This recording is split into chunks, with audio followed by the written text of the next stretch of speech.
Buff Nation, what up? BWB, my bandwagon buffs. What it is, what it does, and what it's gonna be. It's your man's Harry Billion. BWB, my bandwagon buffs. What it is, what it does, and what it's gonna be. It's your man. Family, we about to get started with this live stream show. Welcome to the Liberian Perspective. Please make sure to smash that subscribe button. Don't forget to give me the thumbs up. And family, hit the bell notification so that you can get the videos as soon as they upload to YouTube. And guess what? I got to go ahead and get into this live stream, so there's all the business I got. You know what time it is. Let's work. Let's go, family. It's time to get to work. Viral Authority says Seaton will sign. He's ready to get into the show. But welcome to TLP Live at Noon, guys. I'm sorry I'm a few minutes late. Technical difficulties. You know what I'm saying? You know what happens. All right. My name is Harry B. I am your host. This is TLP Live at Noon. So that means that if it's noon on the East Coast, that's New York City time, 12:03. That means it is 9:03 a.m. on the West Coast. Today's show, we're going to talk about, well, it's Free for All Friday. So you know what time it is. We're going to have a lot of fun on this Free for All Friday. There's a lot of things on the menu. Primarily, we're going to be talking about Coach Prime's journey to the Big 12 and how he's going to dominate in that area. We got to keep talking about that. Before we get into that, we're going to get into the most pressing news that's around the Buffs. Colorado, obviously, Viral Authority has already, triggered Seaton again, who we exhausted yesterday. We're not going to spend too much time on Seaton unless there is pressing news that comes out when the show starts. All right. If we have any breaking news, you guys will tell me what's happening in the chat. I do have an email right over here, guys, right along here. During the show, I might take this off, so go ahead and copy the email right now if you know that you want to call into the show so that you can go ahead and get your voice heard. This is your show. This is your opportunity to get your voice heard. You are the experts. I don't bring on no other football experts. If they can come on, maybe one day we'll add some actual football experts, but you are the experts. You're going to email me hot tips for tlpsports@gmail.com. I'm going to slow that down and say it a little slower for you. Hot tips. All right. That's something that's burning hot. And then you got a tip for me. Okay. But you got a couple of tips. So you add an S to that. Hot tips for TLP Sports. That's me. TLPsports@gmail.com. All right. You email me. I send you the link. You come on. You can use your photo. You can use your voice. Whatever it is you want to use, you come on and we have a conversation. We have a few topics that we're going to be talking about today. We're talking about the OCs in the Big 12. That's just the general topic, okay? We're going to be talking about our OC potential because that's what we ended up with yesterday when Wild Dog wanted to drop some more knowledge on us. What is our OC situation? Our OC and our DC situation. All right? We're going to talk about that. And then we're going to contrast with other OCs that are in that 12. If you look on the thumbnail and also in the communities page, I posted on there that Coach Prime says we're not going to be hoping next year in 2024.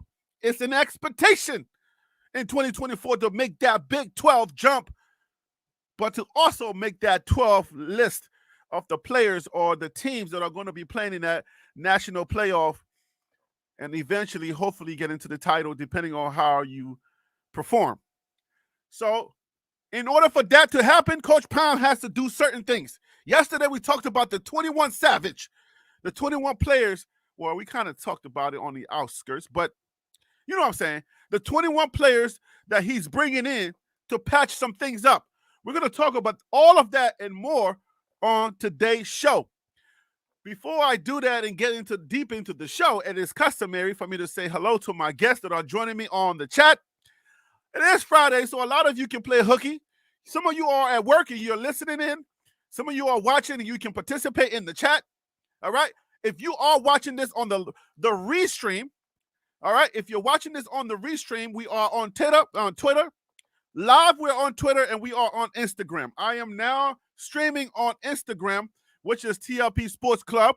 On Twitter is also TLP Sports Club. All right? So if you go on one of those, if you're watching on one of those, welcome. If you are watching on the restream, I welcome you.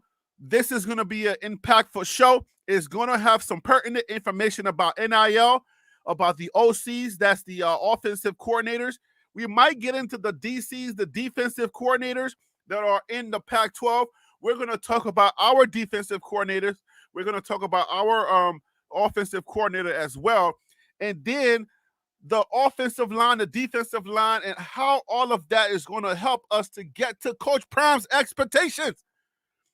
We have talked about this before, you might say, but guess what? We got to continue to talk about it because it's now pertinent. It's getting closer and closer with all of these players that we are acquiring.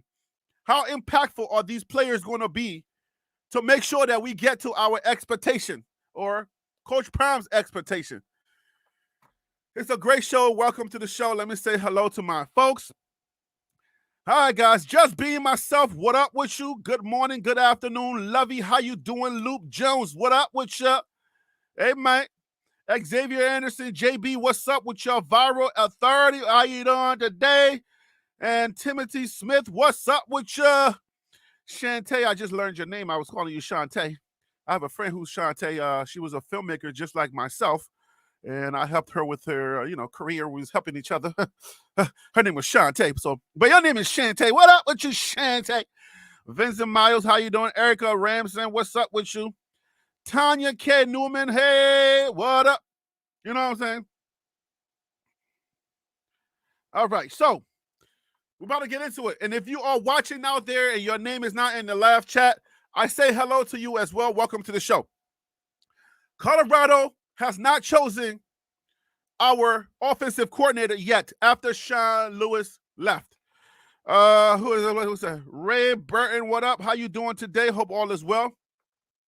We have not chosen our offensive coordinator. The hopeful suitor would be Pat Shurmur. Pat Shurmur took over, famously with 3 games to go in last season? Can we say last season or just this season? Because we're still in this season, right? So Pat Shurmur took over this season. If you don't know who Pat Shurmur is and you are new around these woods, Pat Shurmur is a former NFL coach slash college coach, coordinator, X, Y, and Z. You know what I'm saying? He's gone through the ups and the downs. And I believe he's trying to make his way back to the NFL. But the college, the FBS, the Football Bowl subdivision, that's FBS for those of you who don't know, is the most appropriate, for the lack of better word, way to go to get back to that NFL. Because if you do well in these reigns, if you do well around here, then, coaches, because there are coach, the carousel, the thing that turns around over, there's coaching carousel every year where NFL college coaches are replaced. New ones are brought in. Old ones are kicked out. Blah, blah, blah, yada, yada, yada. So I believe that Pat Shurmur wants to get back to the NFL.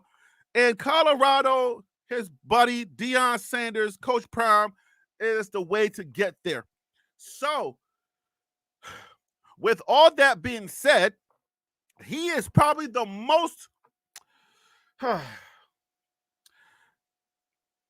he's probably better for the job at this point. We kind of left off talking about this yesterday at the end. So if you didn't get to hour number 4, if you were not privy to getting to hour number 4 or 5, I don't know how many hours we were in yesterday. I said it was going to be a 1-hour show yesterday, but then it went way past that. But if you didn't get there, we ended the show with some speculation that Pat Shurmur could be, and he was probably the one that makes the most sense, right? But because when the bowl games are all said and done, there are going to be other coaches either leaving or jumping into that transfer portal, and Coach Prime has left the window open to say, he's the most likely. But When somebody says most likely, that means they're leaving that window open because they're either approaching or shopping for other suitors. So is that what Coach Prime is doing? Or we're getting somebody that's we might get somebody new. And Pat Shermer is gonna stay in-house in his analyst position. The analyst position are those guys in the booth. They are at a bird's eye view. They're watching a screen. They can see the stadium. And there are, relating information that we see because we are the viewers. We're watching television. They're watching television, but in the stadium. All right. So we got some vintage points because when you're in the stadium, you're at a lower level. So you're kind of like even playing, maybe depending on where you are sitting in the stadium. For the most part, when I'm in the stadium, I kind of go on the field. Okay. I'm like on the 50-yard line, or I'm right there. Okay. Whether I pay for the seats or not, that's none of your business. Okay. Okay. But I'm on the floor. Okay. I'm right there with the guys. I'm very close, as you can tell on some of my videos that I have made. Okay. Don't tell nobody. In case they recognize my face, they'll be like, I know you. Anyways. But yeah, so Pat Shermer is up there seeing what we see. And then he can relay that information in the headphones and say, hey, man, I see this, I see that. Do this, do that. So the coordinator's position is very important. Coach Prime, if you don't know, if you're new around here and you don't really understand how this works, Coach Prime trusts or has this trust thing with his OCs and his DCs, his defensive coordinator and his offensive coordinator. So he trusts them enough to give them full reign. He gives them 100%, I think, 100%. You know what I'm saying? The word is not anonymity. No, 100% power, I guess. When you're live, it's a little bit hard because, you have limited college vocabulary, especially if you went to public schools in Prince George's County.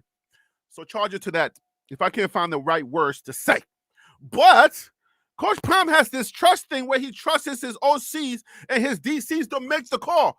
You'll call the plays, and which is what you're supposed to do because you're the management of the entire thing. So you're busy doing different things, and you're like, everything's moving so fast.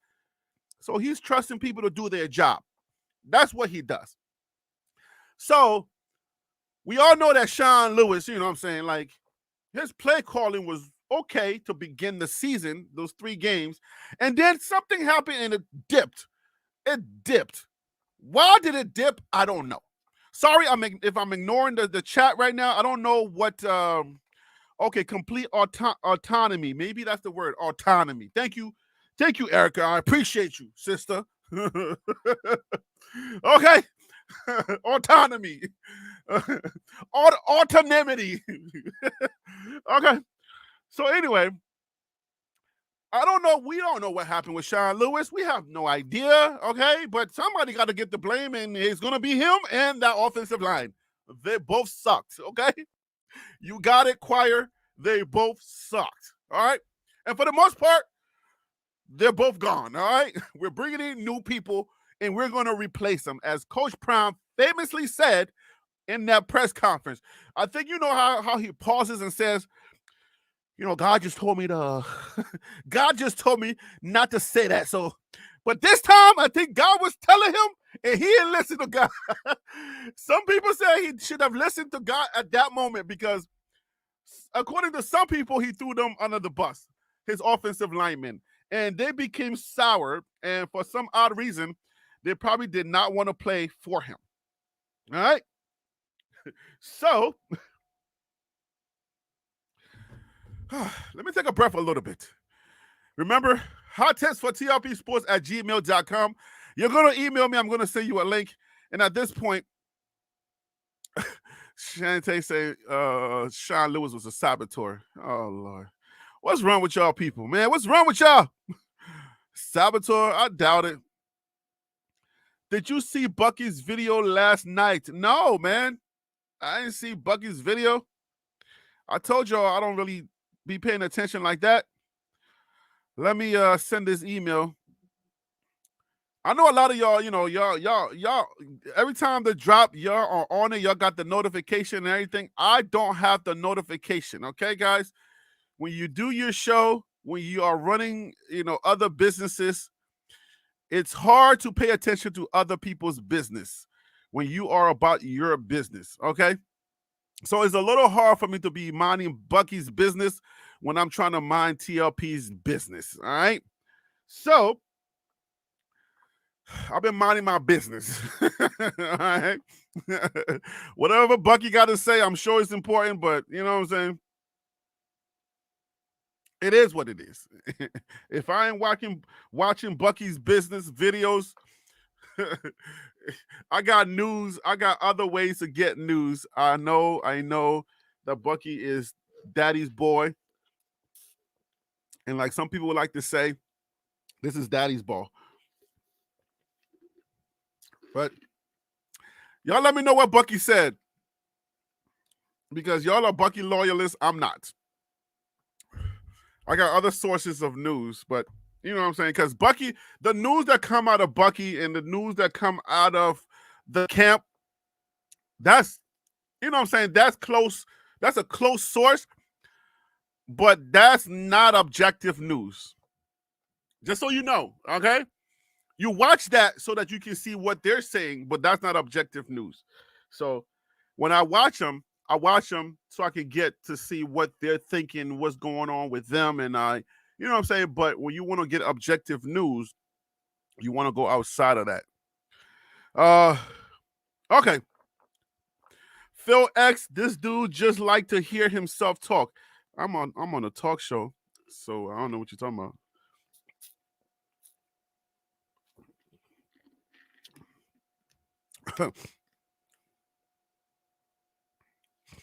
This channel just love talking buffs for the hype yard aim fans.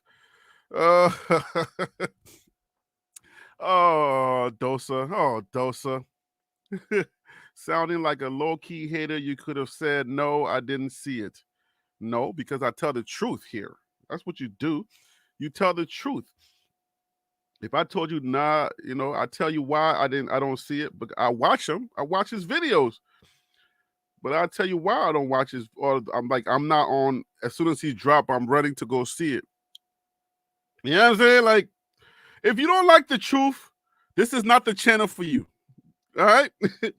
If you don't like to hear the truth, this is not the channel for you. So I'm sorry that you stumbled upon my channel. Maybe the algorithm did what it's supposed to do. You're watching from Instagram. You know what I'm saying? Like, if you don't understand what we do around here, then this is probably not the channel for you, homie. Okay? Just so you understand. I'm not a bandwagon buff for nothing. Bandwagon buffs means I'm a Coach Prime fan. I'm a Buff fan. I came here for Coach Prime, and now I've fallen in love with Colorado football. That's why this is the hottest show spinning. Coach Prime is the hottest thing spinning in college football, and this here is the hottest show spinning with Colorado football and Coach Prime. I'll put my word on it. Trust me. Trust. All right? So, our OC is no longer here. We are vetting, or we already have in-house an OC, offensive coordinator. But guess what, man? There are OCs at other schools.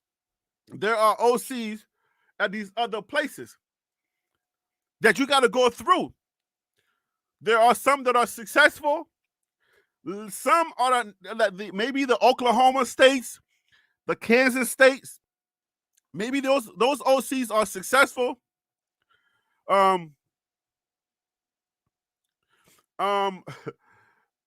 Maybe the Baylors are not so successful.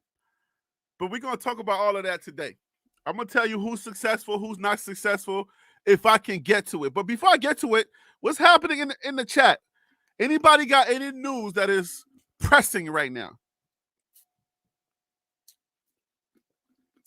My microphone is peeling. I don't know what's happening with my microphone. Okay. So, what up, Doc? How you doing? I'll be with you in a second. Hope all is well with you. Doc is ready to go. Dr. Amy Rucker is ready to go.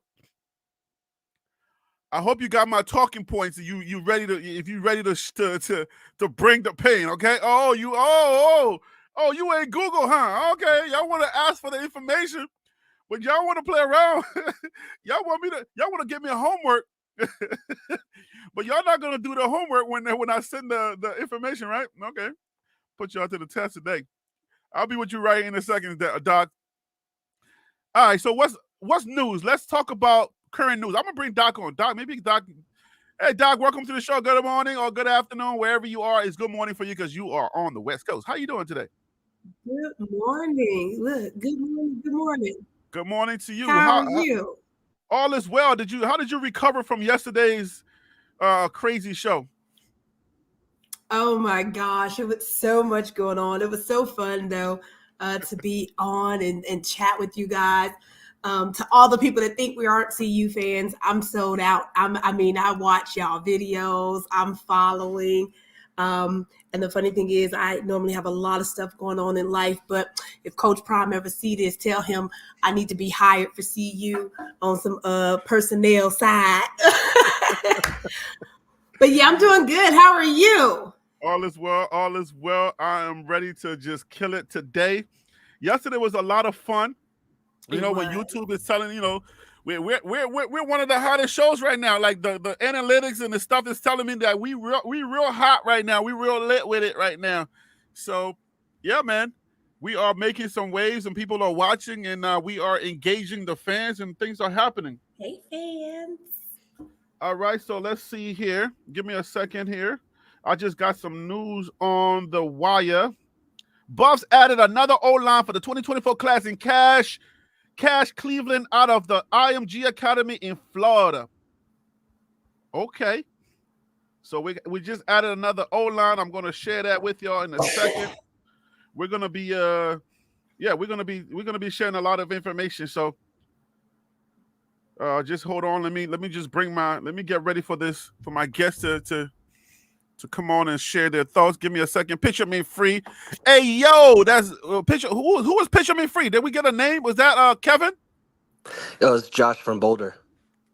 Oh, Josh, what's up with you, man? Hey, man, I wanted to tell you about that video last night. It was fire. Oh, okay. So let's talk about the video. That's depressing news. But we also got somebody's trolling. Is Quincy Kennedy's trolling? Jordan Seaton just signed. Is that a troll? Can anybody corroborate or what's the word? Can anybody verify?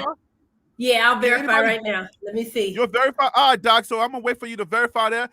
Go ahead, Josh. What it is, man? What was the video about? What did he drop? What nuggets did he drop? So at the end of the video, Shador was FaceTiming Jordan Seaton, and they were both comparing their chains they got from Tajia Diamonds, and Shador was the way he was talking, he was like, "I'm headed to Florida," and Seaton was like, "Yeah, I'll see you down there. We'll link up." And they had some other little word that like they had some kind of inside information going, but Seaton is going down to Florida to sign at IMG, and Shador is gonna be there. That's the news. Woo, woo, woo. So Seaton is gonna be in Florida. He's gonna make his official signing in Florida. And that's what they're saying. That's what you're reading, right? That's not like official, but that's what you're reading out of that. Seaton has said before that he was going to do his signing at IMG. And so if he's heading down there and Shador is heading down there and they're linking up, it's left to us to draw the conclusions. King P says promise in Florida. And KMS 929 says y'all gonna be heartbroken. Why are you playing with us, KMS? I hate you, man. I hate you. Nah, man, it's Christmas season. I love you too. I love you back. But then KMS, why are you doing that to us? Okay, so all right, so he hasn't signed yet. So yeah, nothing yet. Nothing yet. Florida's on East Coast, so that's not. Florida is not. It's got to be 12 o'clock in Florida. Yeah. Because that's the East Coast. That's not like they haven't like signed. It's like nighttime over there. No, it's regular. They're on my time. So, okay. So, is there any other news before we jump into the nitty gritty of this live? Any other pressing news? Anything that we heard overnight that you guys heard? Maybe I ain't hear or whatever. Did y'all hear anything on the wire at all? Yeah, I got some great buff news. I was Doc, watching before you another. share that, people want to know what type of doctor you are. Oh, I have a doctor's degree in counseling. I have a private practice in Arizona, and I have another one here in Las Vegas, Nevada, and I run a host of programs, and I speak all over the world. So I do that as well. So, yeah. So you are just like my wife. She's a counselor. She has her own private practice, and I know your business because I pretty much I do your business every day with my wife. So I know exactly what you are talking about. So are you psychiatrist or are you just a doctor in counseling? Yeah, I'm not a psychiatrist. I don't give out medication or anything of that nature. I didn't want to. I just didn't want to do that. I believe in other methods than just medicating half the world. So, yeah. Okay. All right, Josh. Josh, what do you do, man? Well, I don't want to leave you out. I know you're my guest. I don't want to be talking about Doc, and I don't want to say anything about you. What do you do, Josh? Oh man, I'm an artist, a woodworker, musician, traveler. Do you do sculpturing and stuff like that with wood? I do a lot of like 3D CNC machining. Oh wow, with wood or other things as well? Mainly with wood. And when you say artist, artist is thrown out, but like drawing or music or what type of artist? Mainly music is what I've done my whole life. Picture Me Free on YouTube. People can find me. Was in a band that did pretty well. That came to an end. Now I'm just doing my own thing, living in downtown Boulder for about 13 years.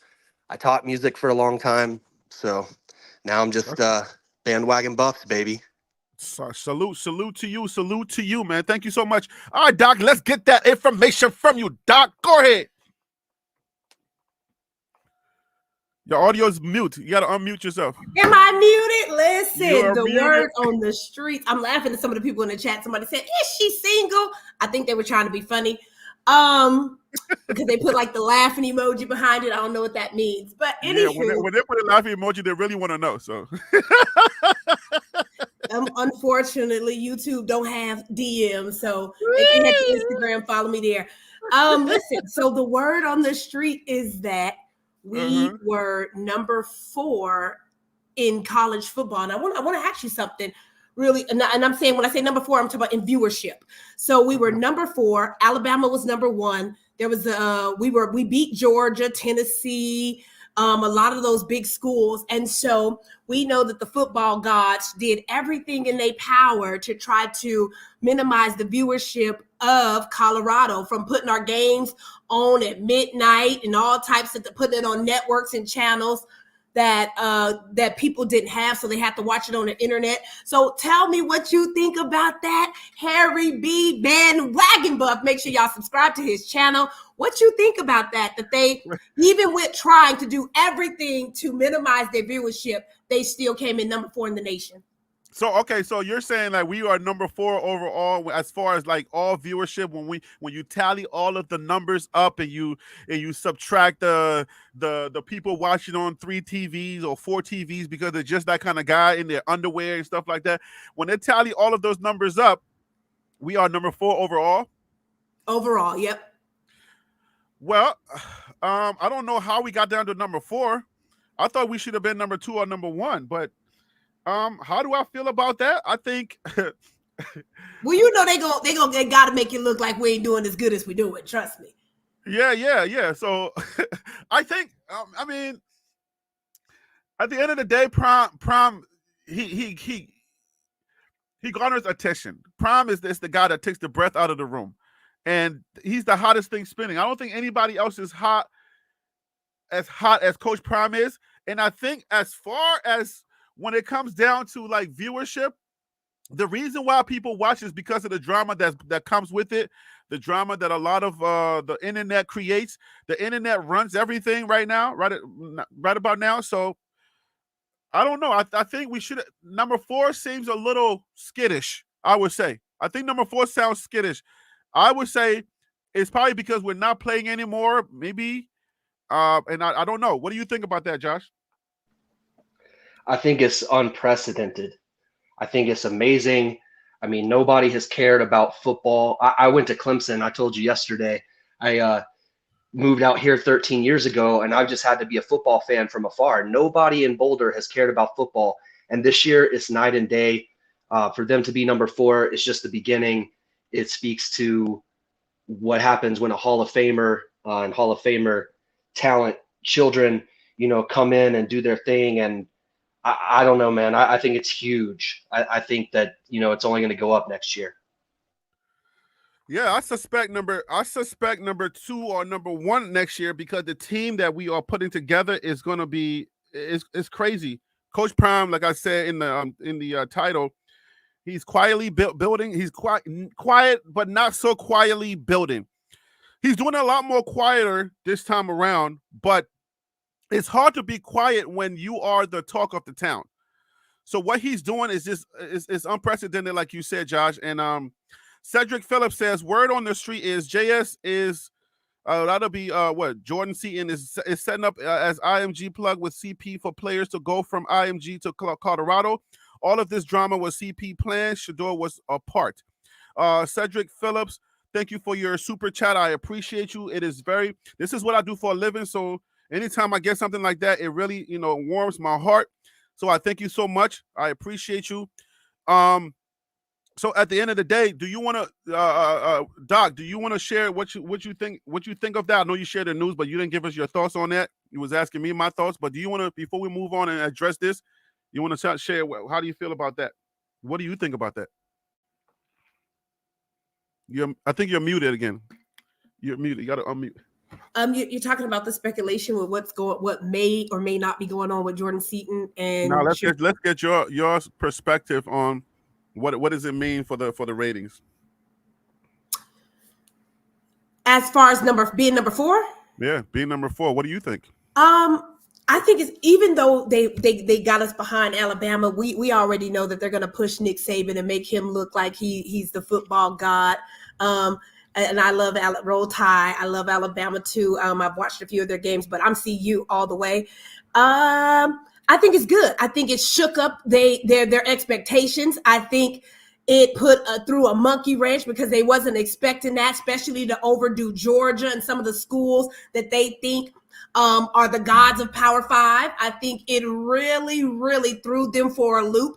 And I think the powers that be, as it relates to football, don't know what to do because they can't stop it. Even because here's the thing, even while they were losing, people were still watching. And what can you do with that when a team, we don't want to put them on TV because they really ain't winning, but we can't stop them because people is loving it? Because you're talking about a program that went from death to resurrection. Like they went from buzz, like nobody talking about them, to absolutely everybody talking about them, every channel, every blogger, it's been like every sports analyst. It has been absolutely crazy. So I don't know what they gonna do. And guess what? Like I think it was Jonathan, the ratings going up next year. You don't think people are anticipating to see, okay, Coach Prime in the portal. He won number 2 in the portal, whatever the case may be. Let me see. So they're going to be watching next year. The funny thing is, there's people in the chat right now that do not like CU, but CU got so much power over them that they in the chat just to hate. That's how much the Prime effect is. So I think it's good. Whether it's good, I think we're in a good space. What about you? Is he froze or am I froze, y'all? Jonathan, are you there? Okay, I'm back. Sorry, guys. My Wi-Fi just jacked up for a second like that.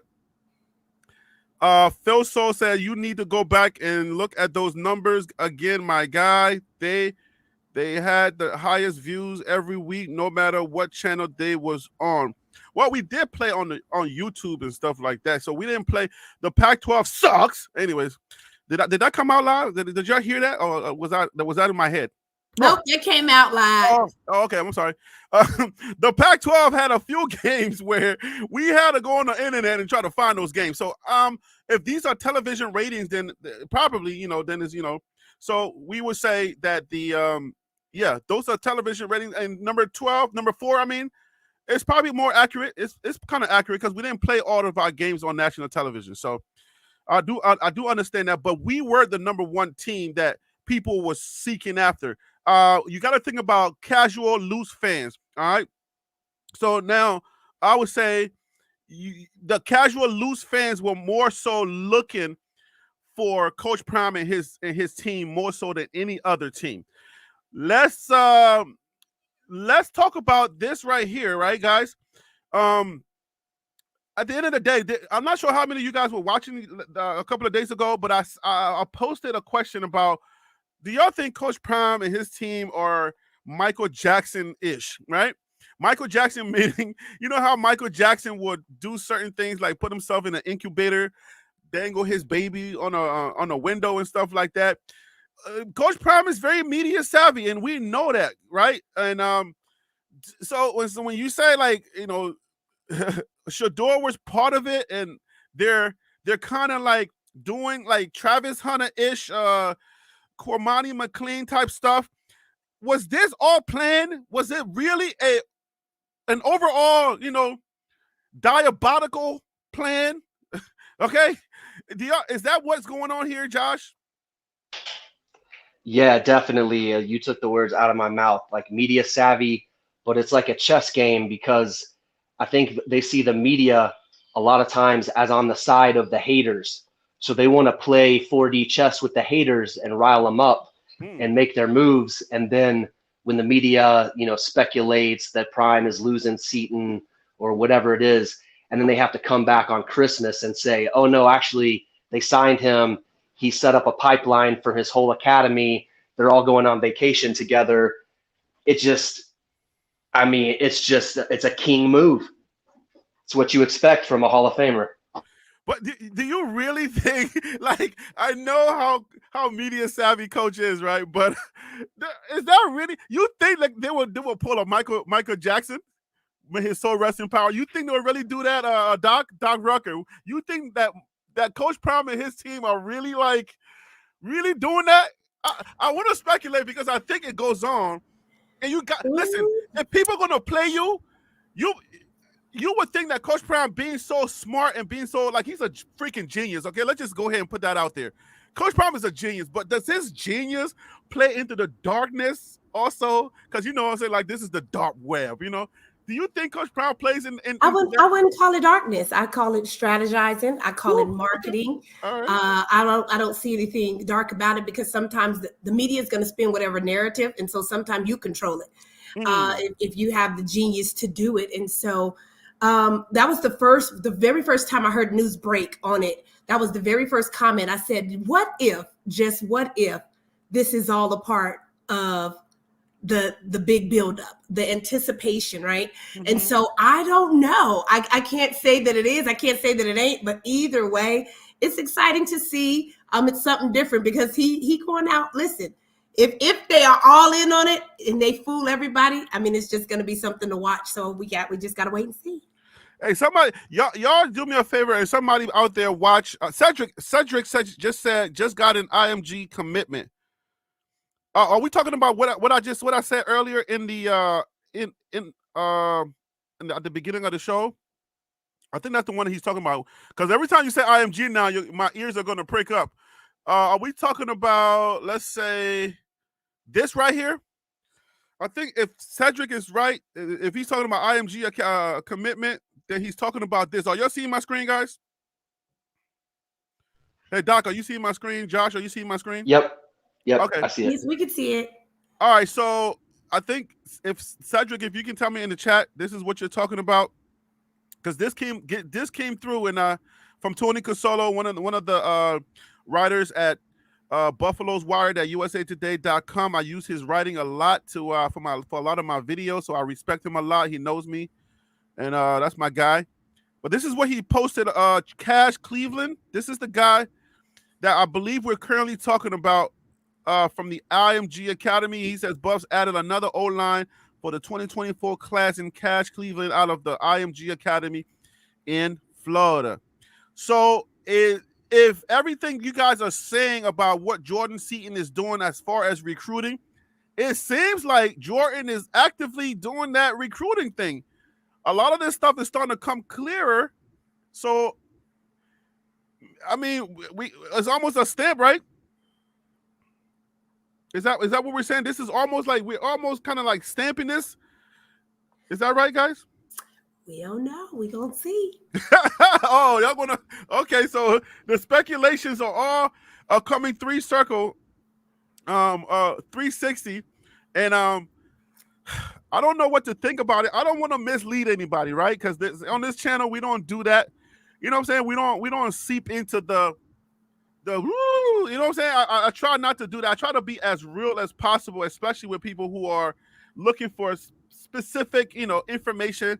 So I would say we put the Jordan Seaton thing on pause, and you guys keep an eye on it. It's a little hard for me to do that when I'm live and I'm trying to, get the show on the road. So anybody out there, if you guys are, if you're privy to Google or whatever information, just keep your eye on it and then update us as we go deeper into the show. All right, guys? I will appreciate that. All right, so now, hey, Josh, let me ask you a question. How long have you been watching the Bucks? Did you watch the whole season?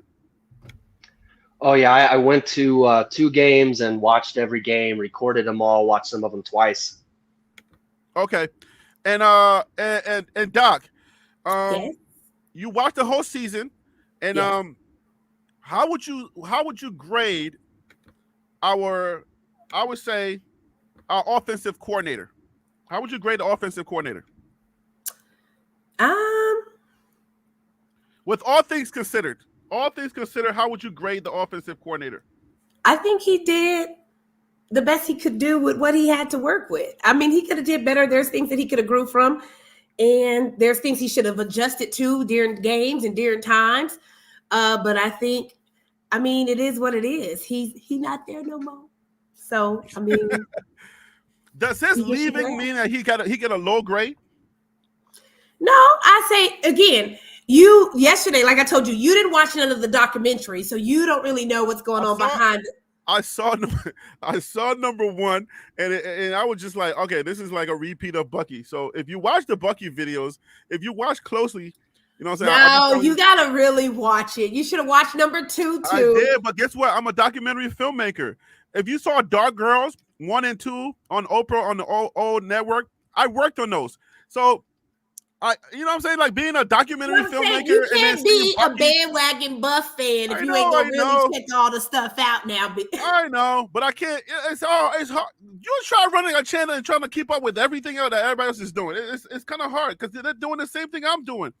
You know what I'm saying? Like it's hard to do all that.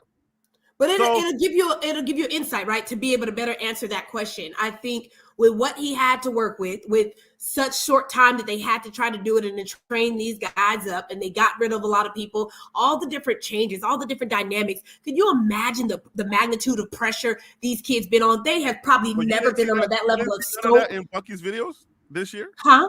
You didn't see none of that in all of Bucky's videos this year?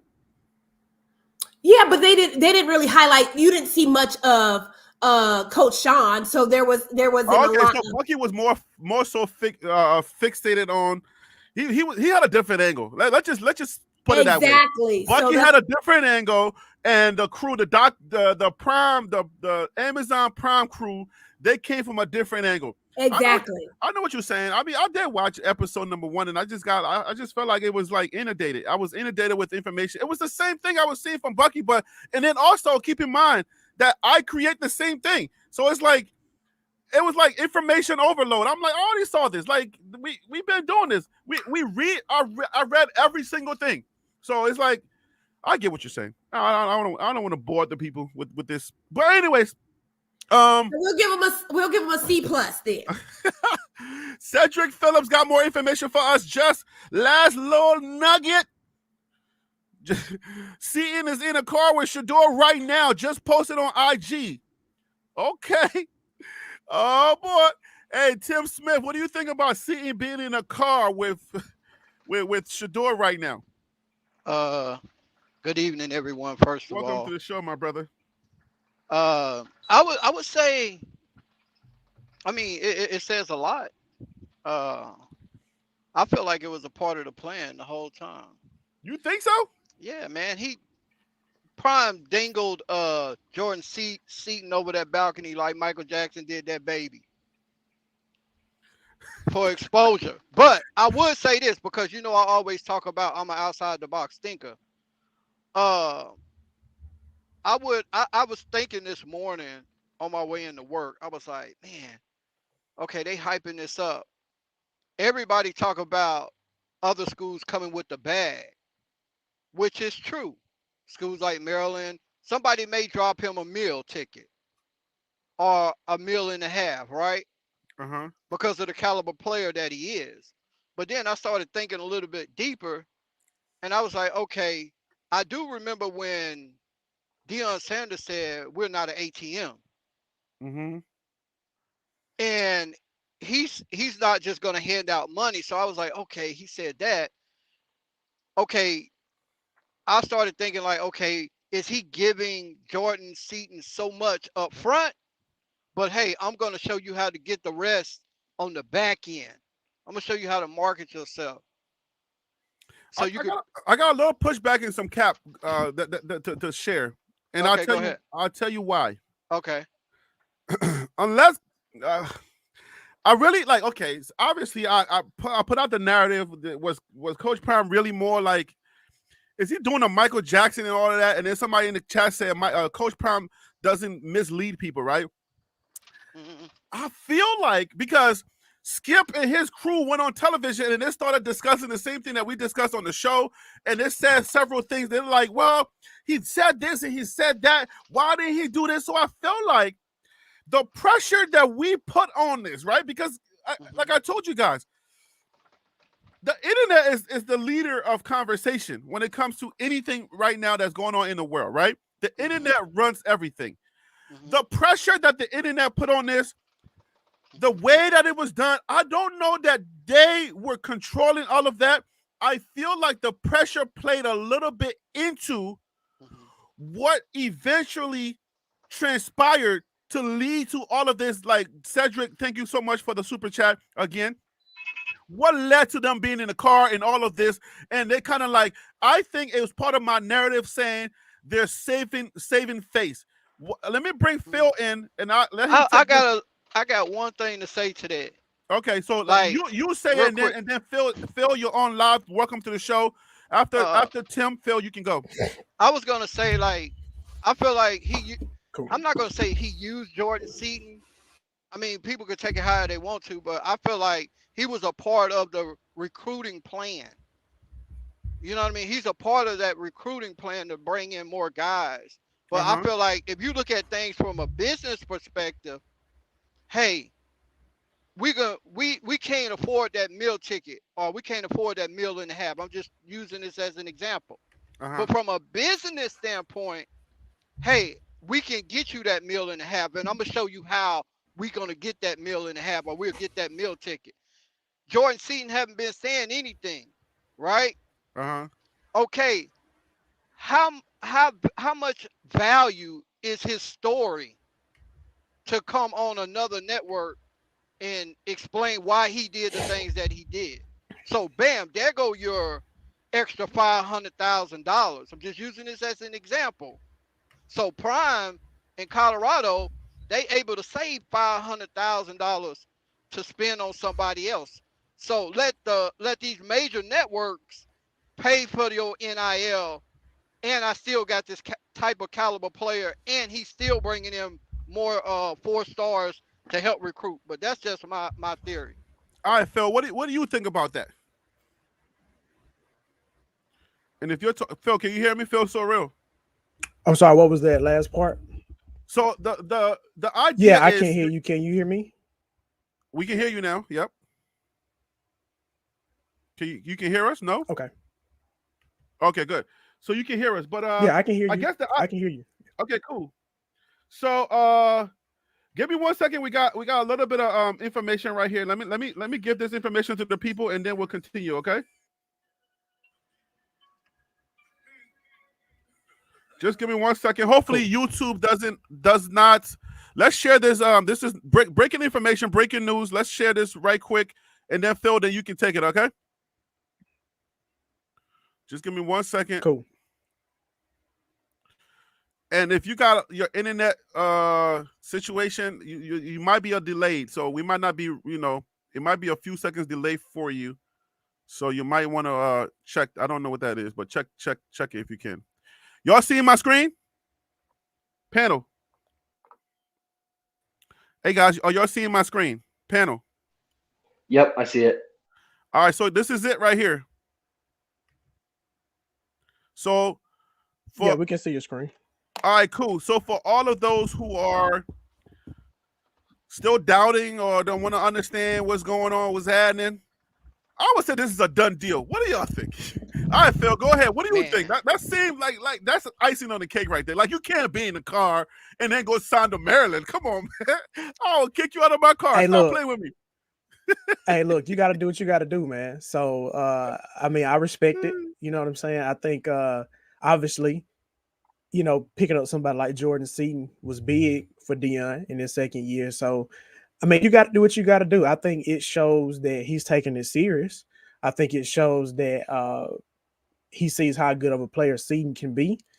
I would really hate for him to do all this and the kid flips to Maryland, but I mean, I think it's a good sign for Colorado. I think he can be a good cornerstone for their future, for the offensive line. So, if you ask me, I think it's all but a done deal at this point.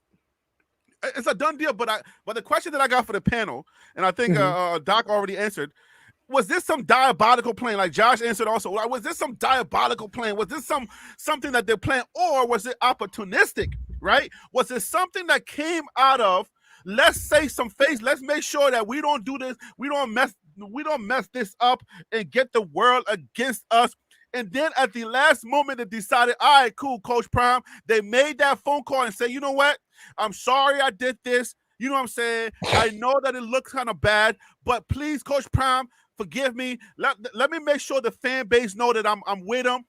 I don't know that this was planned. It just kind of happened, and now we got them. What do you think? Was it planned? Was it not planned?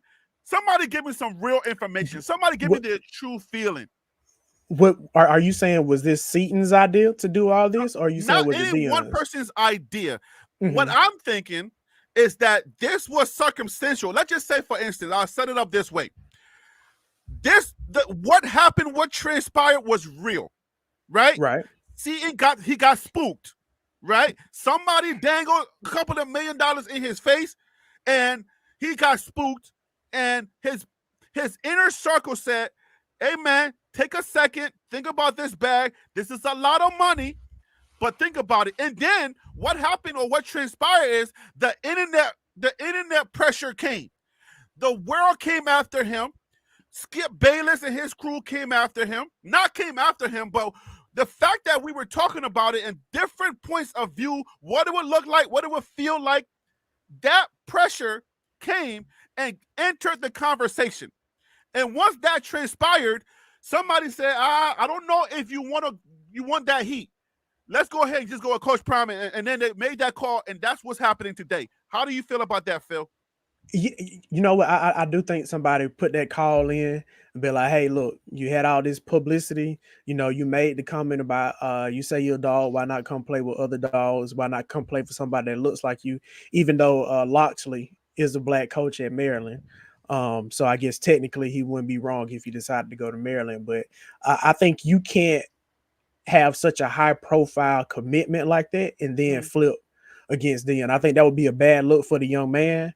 And I wouldn't necessarily say it would be a bad look for Deion, but it would be one of those situations where it's like, dang, okay, you know, Deion was able to flip Travis 2 years ago, Carmoni last year, and now his big fish that he thought he caught is finna flip somewhere else. Right. So, you know what I'm saying? I think it would look bad. But like I said, I think Deion realized how much of an important recruit this kid is, and I think he putting all the pressure on him that he can. He's trying to lean on him as much as he can so he can get this commitment. Tim, I'll come to you in a second, but Doc, what do you think? Do you was this a diabolical plan, or this was just circumstantial, something that happened and we're correcting? I feel like we're correcting. What do you think? No, I don't think it's a correction at all. I believe that somebody said it earlier when they were talking about the NIL deals and what it can offer. It was the leveraging of it. Utilize the media to your position. You got to remember, Deion he's been in every role that you could think of, from the parent to the coach to the the analyst to the pro level, at the highest level he could possibly do it, because we know he has a gold jacket. So I think that but what I will say this, all the things that you said, I do think those things happen. I do think the internet got to him. I do think that other coaches were still reaching out. I still do. I believe that they were offering something and stuff went up. So I do believe that stuff happened, but I think he sat down. He took some time back because he's a well-spoken kid. He knew he had confidence, because even at the interview that they did with him, he was out of it. That was totally not who he was. It was almost like it was an act, because to hear him would speak with so much poise and confidence on one stage, and to get on this stage and it almost sounded delusional. It was just something. I think he was convinced. He took some time and he wanted to wait to capitalize on the moment. So this just gonna be a moment. So Josh, I want you took a shot at it at first, but now that you got this new information that I just dropped, this bomb that I just dropped, Josh, what do you think now, man? What do you think? Looking backwards in hindsight, I think that it was all planned. If it wasn't from the, you don't think this was planned? I do. I think that this was a Keen Dion / Bucky move. What? Give me more insight on that. How do you think they could have? But Coach Prime is not a deceitful person. Like, how do you think? Like, he's a gamer. Okay, please. Why were his handlers, Coach Prime's handlers, or Coach Prime's people, like the Micah Irvin, like the Skip Bayless, why would they go back and then have that conversation yesterday?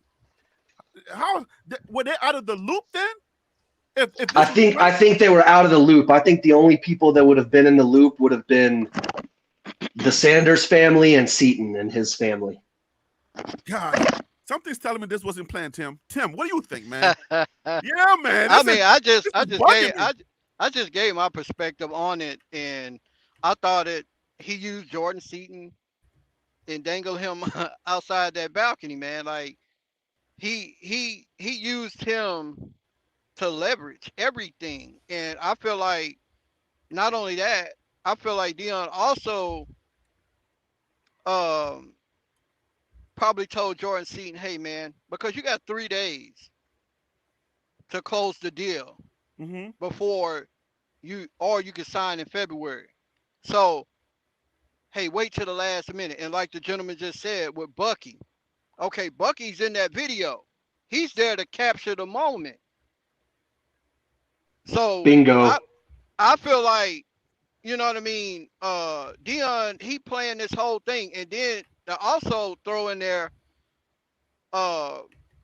National Signing Day is a big thing for high schoolers to be recognized on a main stage. Colorado and Jordan. It seems so. The way that they're smiling, it just it's bugging me, man. That's joy. That's joy. That's joy. Colorado and Jordan Seaton them has stolen the spotlight from everybody else that signed. The national spotlight has been on Colorado. So, all right, cool. I know it's National Signing Day. I know some of these bigger programs are going to get a lot more of the 5 stars, but I'm going to keep Colorado name in everybody's mouth, including all YouTubers. That's genius in my... Nailed it. Yo, give me a second. Let me shout out to all my super chat folks. I want to say Erica, thank you so much. I want to say Joe Button, thank you so much. Everybody, go on Graham. He with Junior. Thank you so much. Bishop Frank, Dr. Newkirk, RWCP, big salute. Barbershop family first. Thank you so much, man. I appreciate everybody for the super chat. Yo, we lit right now. So, man, I'm calling Cap, bro. Tim, I'm calling Cap. Go ahead, Phil. Go ahead, Phil. Yeah, I do want to say something real quick. I think and this is not specifically for Colorado, but I think fan bases right now, we got to get over when somebody flips from our school to somebody else, because Wednesday and Thursday I saw online, as soon as we see somebody flip, the first thing we say is, oh, that other school was trying to give them the bad. They was trying to give them the bad. But when somebody flips to the school that we rooting for, oh, our coach, sold them on the dream of being able to go to the league or to get some playing time or whatever. So it's like, let's try to be balanced when we talking about kids flipping to and from our schools that we rocking with.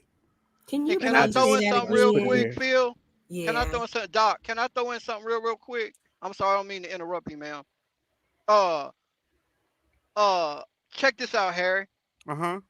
Prime had already said, and this is a question also for the panel. Prime has already said that he's built for this, right? Okay, on all levels. The question is, us as fans, are we really built for this?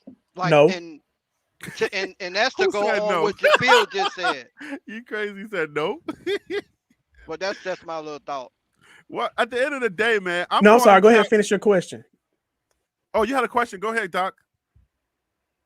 No. I didn't have a question. I was agreeing. I was sharing my sentiments with, I think I don't know your name, honey. What's your name with the sweater that was talking about being having that being Phillip. fair? Like, that's Phil. Okay, Mr. Phil. It's just because it's so imbalanced. It's like if something happens, and the funny thing is they're not decommitting from CU. Any player that leave, they left Coach Prime. It's almost like there's this such great agenda to destroy this man that it's just unbelievable. Not, oh, they left CU, not that it's normal, not that other kids left Alabama. They don't say, oh, well, they left Nick Saban. They're like, oh, he decommitted from Alabama. But when it comes to the CU, any decommit has been magnified to a level where it's like, oh, they left Coach Prime. He must have did something. I mean, anything to discredit, to destroy, and demolish this man's character. They have tried it on every level. So I was just sharing my sentiments with him about being fair all across the board. Just be level-headed about it. You want to follow up on that, Phil? No, and I just want to say, like,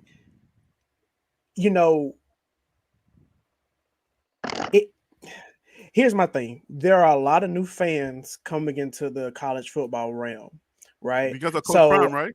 Right, and because of Coach Prime. And I think that's a wonderful thing, because you got to think about the schools that Colorado played against. People wouldn't have been watching those schools, but because they did, now some of those players on those schools got a lot more shine than they would normally have. But the issue I have is people act like because Deion does something, he's the first person to do it. Or when people say, oh, somebody decommitted from Coach Prime, they'd say the same thing about like Nick Saban. So like when somebody decommits from Alabama, they will say, oh, Saban ain't got it no more. So there's always different ways they try to discredit certain coaches, whether it be Dabo Swinney over at Clemson, whether it be Kirby Smart, Ryan Day, all those guys. So there's always going to be a way that they try to discredit the coach itself. So I just want people to get used to when people say something negative about Deion, it's not just because he's Deion. It's just the way the game is, and it's dirty. It's just more magnified because it's Deion, at least in my humble opinion. I say it like this: if you want the heat and you say you want all this problem, you want all the smoke, then expect the smoke to come with some fire, right? Because if you're expecting rain, you should expect the mud, right? Exactly. That's what it's all about. So Coach Prime invites this heat. He wants the smoke. He wants everything. You understand what I'm saying? Coach Prime says, "Let me have it. I want all of these problems." But I'm still calling cap on all of y'all that are saying that this was planned. Everybody in the chat, okay? Everybody in the chat, everybody on the panel that said this was planned.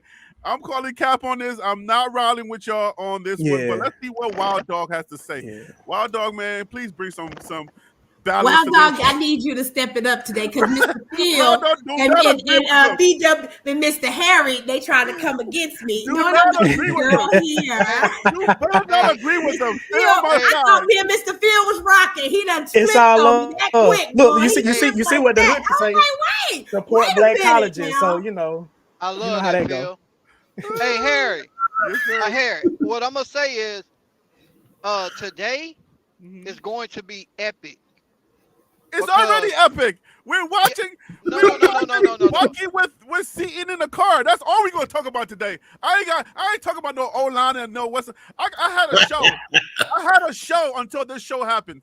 Okay, that's why it's free for all Friday. So what the heck? It's already epic. What up? What up, Wild Dog? Hey, now what's going on, Tim? Oh gosh. Hey, so I'm transparent as best I can be. Lord help me. But hey, hold on, Wild Dog. Chantel, you got to email me. You can't use the old link. If you want to come on, you got to email me. I got to send you a new link. So you can't use the old link. Just email me, and then I'll send you the new link. Go ahead, guys. I mean, so I was recruited by Texas A&M. I was recruited by Prairie View A&M. Mm-hmm. Prairie View offered me the full ride, and then whatever I needed, to be comfortable there. But my best friend and my classmates in my honors classes were all where? At Texas A&M, mm-hmm. right? In hindsight, I should have took my butt to Texas A&M, regardless of the money. All right. Right? I should have took my butt to Texas A&M. I love Prairie View, don't get me wrong, right? And all my people before me and after me at Prairie View. But me personally, in hindsight, I should have took my butt to Texas A&M with my best friend at the time and all my classmates. So this was, even what's going on now, the whole big picture. Think the whole big picture, the whole big bubble. This is Coach Prime, okay? Oh, you on that side? Oh, now, man, now what's happened from the beginning to the closure, what's happening in the middle, that's organic. That's what I'm trying to express to you, right? Mm-hmm. So when you got Boo Carter, who's close friends with Seaton, you know what I'm saying? They come up together, right? And they close. That's organic, right? When they did that little, was it IG live interview or whatever like that? That one, I heard it was cringe. I didn't watch it, but I heard it was cringe. Yeah. Seaton didn't even sound like what I would consider himself. Right. He didn't. When he was Tim at No Say, when he was full 100% full on, we saw him full self being on full display during his media tour. He wasn't holding nothing back. He was articulating himself. His full energy, his full shine was coming through. But then your best friend, one of your best friends call you and check, then you sound like, well, I'm a buff, but but I got to look at all the opportunity. Your energy changed because those closest to you can have that impact on you. So this is what hold that. So let me tap into his brain real quick, and then you can take it back. Do you think, like y'all are saying, like some people are saying that he kind of they planned this? If what you just said is true, right? In that cringe interview, was there something where he knew, but he just couldn't let it out the bag, and that's why he seemed cringe and seemed confused? But because he's new to this whole media thing, he's like, dang, I can't really say nothing, but I know what's going on, but I gotta hold my tongue. And it's hard for people to do that when you see like interrogation and all of that. It's hard for people to really knowing what they know inside of them. That's why I'm coming on your side, only 2%. All right. But knowing what they know inside of them, when somebody presses them on the spot, you can look into the eyes and you can see like they know something that we don't know. And maybe that's why he was seeming so cringe, because he knew that what was coming. Go ahead, take it. Shantae, I'm coming to you. Shantae, I'm coming to you. Because, you have your brother tugging at your brother card, tugging at the plans you made, before, the full landscape of your opportunities came to fruition. So that was organic. Mm-hmm. But he still had acknowledged having evaluated what's best for me. Yes, where you get I'm a buff, but at the same time the conflict of, but I have, agreements I made with a quote unquote brother, and then the whole thing with staying home and playing for Maryland. That's why I said the other day, if he stays home and plays for Maryland, I got no issues with that. That's why I'm expressing what I went through in my own personal journey and decision making with what college I was going to go to, right? And so there's a plan, but then there is organic things that happen. I think it's a blend of both. You can't say one or the other. You know what I mean? because clearly things have been planned. And then with his energy shifting and the way he was expressing himself, that was purely like unplanned, unexpected, and organic. So I'm acknowledging both, right? And then like this whole, like he said when he announced, he was coming, he was going to be a buff,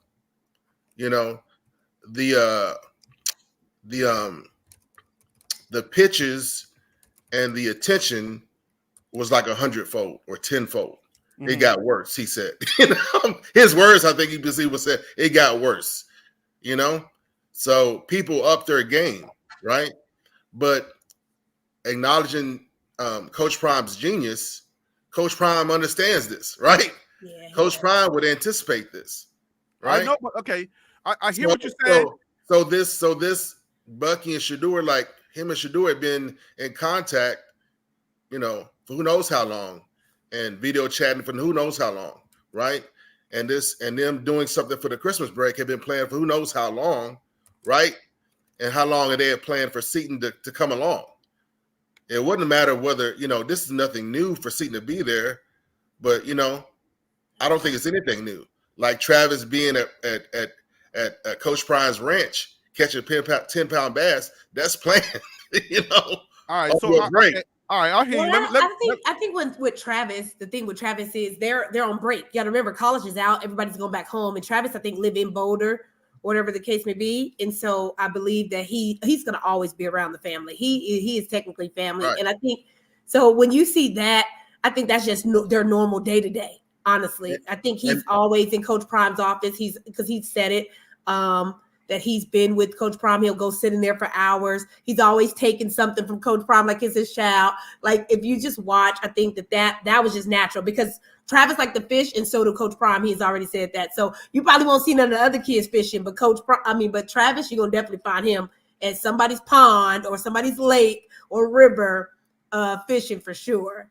All right, guys, let me update. Hold that thought. Let me go ahead and update the new folks that are adding to the live stream, guys. Just an update. We are on Jordan Seaton watch.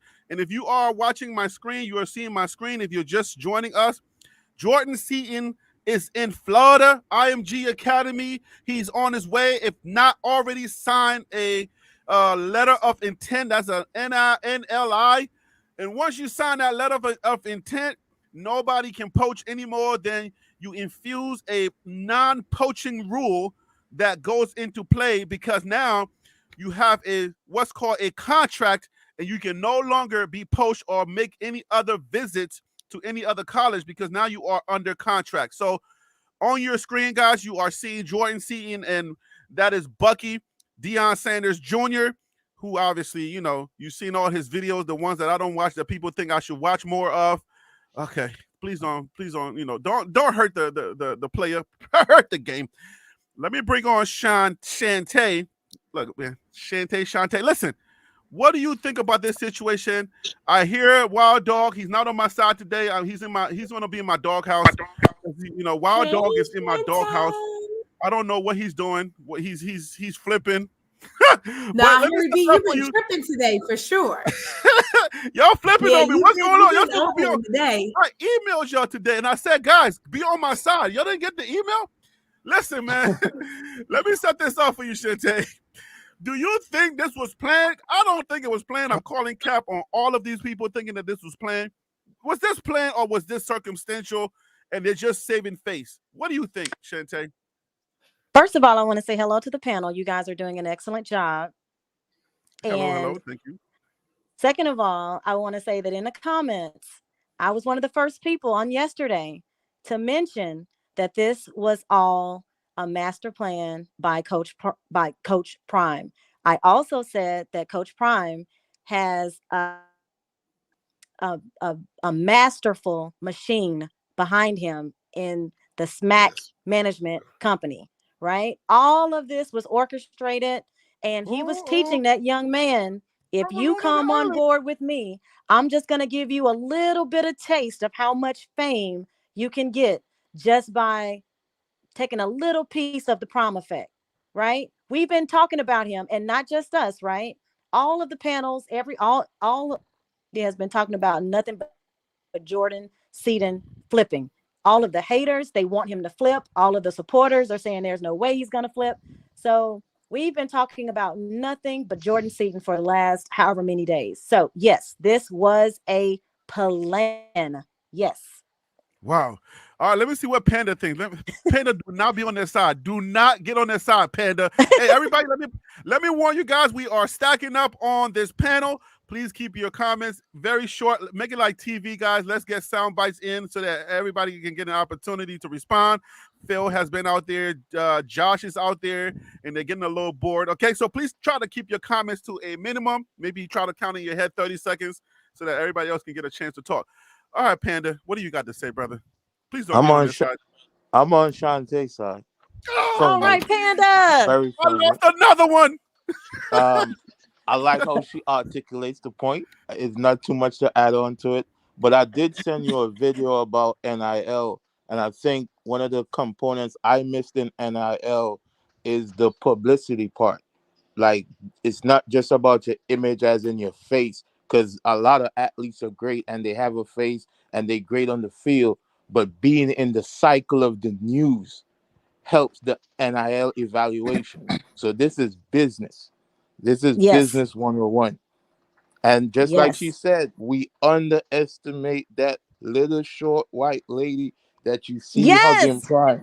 She is a powerhouse. Powerhouse. Wait, which little short white lady are you talking about? Are you being racist? He's businessman. No. Miss Swartz. She owns Smack Entertainment. What is her name? Swartz. She manages the whole family. Yeah, she's their manager. Swartz or Swats is the last name. Swats. There you go. Are you talking about the thing with the people that produces his show? Yes, she also is the executive producer of the Prime. Yeah, she's the one that set up that deal. So let me even go further. When the introduction to Jerry Jones was happening, she was the one shaking the hands and introducing but she's been around for a very long time, because the big daughter, they were saying, I remember you when you was this small. Like, you got to see the players. That's why I keep telling you. And she used the perfect word. Shantae said the machine. That's why I said the other day when we were encouraging some of the kids to be disgruntled, they don't understand the business. Prime stress being professional. And we want to talk about certain kids not getting money. You got to understand, you have to be marketable. You can't seem disgruntled, because that network of people value hard work and effort. And what Prime is showing you, like, hey, these kids, when I mentor them and I take them under, they're going to be professional, they're going to do hard work, and then you have people to buy in. I hate to say it, we are phenomenal about talking about buying black. That is a great program. I support it 100%. But as a collective, we have money. Individual with investments, we do not. And I did marketing, and I my degrees in design. I feel your countdown, Panda. That's it. Shantae already said the believe that, okay. All right. So he let me bring some this good back. points. He made some great points. He always makes great points, but he's not on my side, so I don't care about him right now. Not today, bro. Not today. Well, Harry, I am on your side. I am agreeing with you. Well, you only agree with me with like a small percentage. You're usually like 90 blended. It's blended. It's blended. Okay. All right, let's say I agree with y'all. Okay, let's say I agree with y'all that this was a diabolical plan, right? Which I really don't, because the reason why I feel like it wasn't planned, right? I feel like it wasn't planned. I feel like it's circumstantial, because the way that it was done, it was just it felt weird the way that it was done. And I'm not saying that it can't feel weird, because when it happened with Travis Hunter, we kind of knew Travis was no, we didn't. We did know Travis was not going. No, we didn't expect that Travis flip, bro. What? We didn't expect Travis to flip to an HBCU. That shocked the world, man. Come on, bro. Harry. Go back into your memory. I'm saying. No, I'm talking about when Travis says, No. Let me tell you. I'm talking about when Travis says, "Let me get 100,000 subscribers, and then I'll let y'all know." I'm talking about that, not the first one. Oh, you're talking about the Oh, second you time talking about coming around. to see Yeah. you. I'm Oh, talking about Got the it. second time around. When Travis did this last year, we knew that Travis was not going to be going somewhere else. That's Deion Sanders' like other son, right? We get that, right? right. So that was an easy thing to understand. He put us through a little bit, but we got it. When Cormani took his time, it was not like we were trying to figure out if Cormani was going somewhere else. We knew he was a shoo-in. He just wanted to take his time to do it his way, and his family got that. So I understood that he wasn't going nowhere. This Hey, I got Jordan, hold on 1 second. I'll set it up and then I'll give it back to y'all because y'all delusional right now. I got think a all of hammer y'all are waiting delusional. for you. I got a hammer waiting for you. That's fine. You can rebut Get him, all you Panda. want. Okay. The pushback is coming. I know, but let me finish. Those people, it felt different. This one was cringe. He had an Instagram thing on with Hayes Fawcett, or however you pronounce his name. Somebody can correct me, right? He had a Instagram thing that felt weird. That it just didn't feel like this guy was the same guy that we knew or that we got to learn on that Skip Bayless's show. So it felt kind of weird. So it's almost like the team didn't really understand why he was doing what he was doing, right? So that led me to think, okay, something happened, something transpired. Then we got the Maryland 100% crystal ball. When we were doing the show, we put that on the screen. When you get a 100% crystal ball, it means that somebody in that camp has reached out to your camp and they have gotten information that gives them the confidence to 100% you. You see what I'm saying? So this is not no thing. 247 Sports does not take their crystal ball lightly because their credibility is riding on that crystal ball. They don't always get it right, but we cannot discount the crystal ball predictions, right? If you follow college football, I've been doing it for a year now, so I understand. I got to learn how much that crystal ball is relied upon by the media. So when we got that crystal ball, it made me think like, what the heck? 100% crystal ball. So now we're thinking like, Coach Brown playing all of this, then how did they get a 100% crystal ball? Who lied? Somebody's lying. It's Cap. But exactly, inside. But exactly, Harry, like we talked about, it's like if it was you, I would not allow you to do that. There's no such thing as 100% and a crystal ball, right? Right. And then I feel like Dr. Rucker proved my point because we're looking at the Travis Hunter treatment.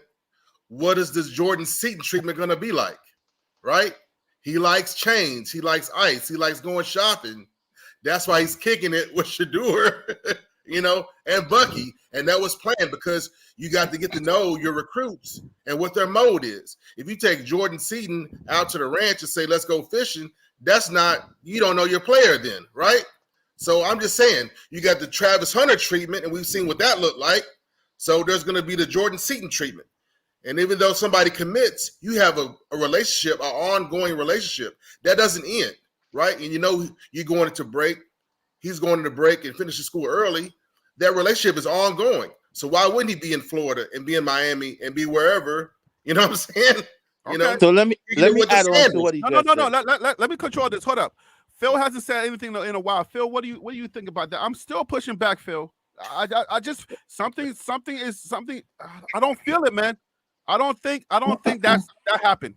They didn't plan this. I'm still on that. They planned it. Phil? You'll get your chance. You'll get your chance. Phil, you still there with me? Unmute your mic and let me know, man. What do you think, man? Phil, so real. You still there? I can't hear you if you're talking. Why Phil get his thoughts together? Phil, we can't hear you. Phil, can you hear us? You might have to unmute, Phil. Let me see. He might have go out and come back in, depending on his. Yeah.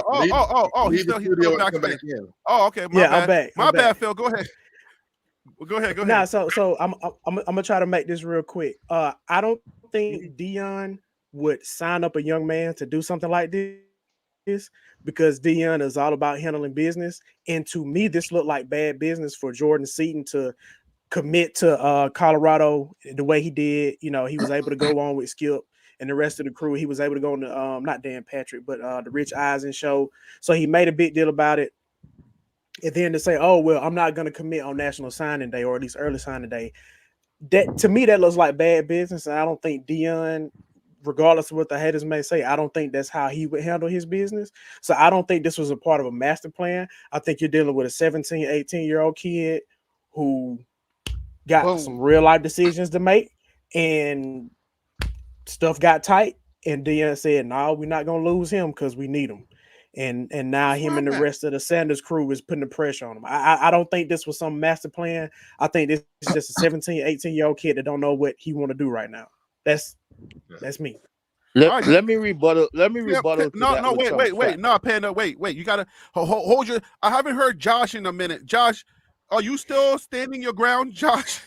What's up? Hey, Harry. It sounds like you're outnumbered and you might be getting persuaded. Man, I'm outnumbered out here and I'm fighting. I got Phil on my side so far, and I got a little bit percentage of a wild dog. Can you please rescue me? Can you change your mind? Can you come back to the light? Harry, let me ask you this. Would you say true or false Deion is in both the receipt keeping business and the lesson teaching business? Okay. That's a good question. Let that man cook. That's not a simple answer, because let that man cook. What you cooking? The reason why that's not a simple answer. No. I don't think that's a simple answer, because I don't think Coach Prime plays that game. He does keep receipts, right? And he will tell you, do you believe now? He does that, but he's not the one to be diabolical. I don't see Coach Prime as wait, what's diabolical about being a good chess player? Right. You're pressuring me right now, and I'm a really good chess player too. I'm like 1700 level. No, this bad business. Coach Prime right is now. a masterful strategist. Yes, period. He is. But so that's not diabolical. That's just that's what. Okay, and let me say that what's the lady's name? Constance Schwartz Marini. Yes. That was a fantastic point for Panda to bring her up, because her literal full. Oh, I'm sorry, Doc. That's you. No, that's Shantae. Shantae. Okay, I'm sorry, Shantae. That's a pro level point, because she is a shark among sharks, and her full-time job is to come up with strategy like this. It's what intelligence analysts do. Then it's them, not coach. Then that means that the coach can be getting coached, because Coach Prime. You moving the goalpost, Harry? No. Listen. Let me tell you why I'm not moving the goalpost. It's his team. I don't think because Coach Prime, in his nature, the way that the dude would not utter a negative comment towards anybody. The dude is not going to utter anything against anyone. Like when I'm saying, Coach Prime, play dirty. These dudes are hitting Travis Hunter. They're pinching you when they're close to you. They're giving you air balls. I'm like, Coach Prime, man, grow a set. Let's go. Jesus is going to forgive you. It's better for you to seek forgiveness than for you to not. Please get crazy, Coach. Coach would never do it. He's right. And then Harry B, the whole school left the Pac-12. Okay, break that down for me. What does that mean? No, I just wanted to jump in and just make that quick point. I didn't mean to interrupt you, but I'm just saying, you said that he didn't do anything when all of the bad hits were happening and all of the cheating and the bad calls. The entire school left the Pac-12. They are gone. Okay. Right. So to me, that is him being, again, a masterful strategist. That had to do with money, though. That's not about Deion, though. Deion doesn't make that decision. That's not a Deion situation. Football brings in the majority of the revenue. So whatever decision that the football team needs to make, the entire school is going to follow. So that's just my argument. So let me clarify. Well, the Pac-12 is so listen.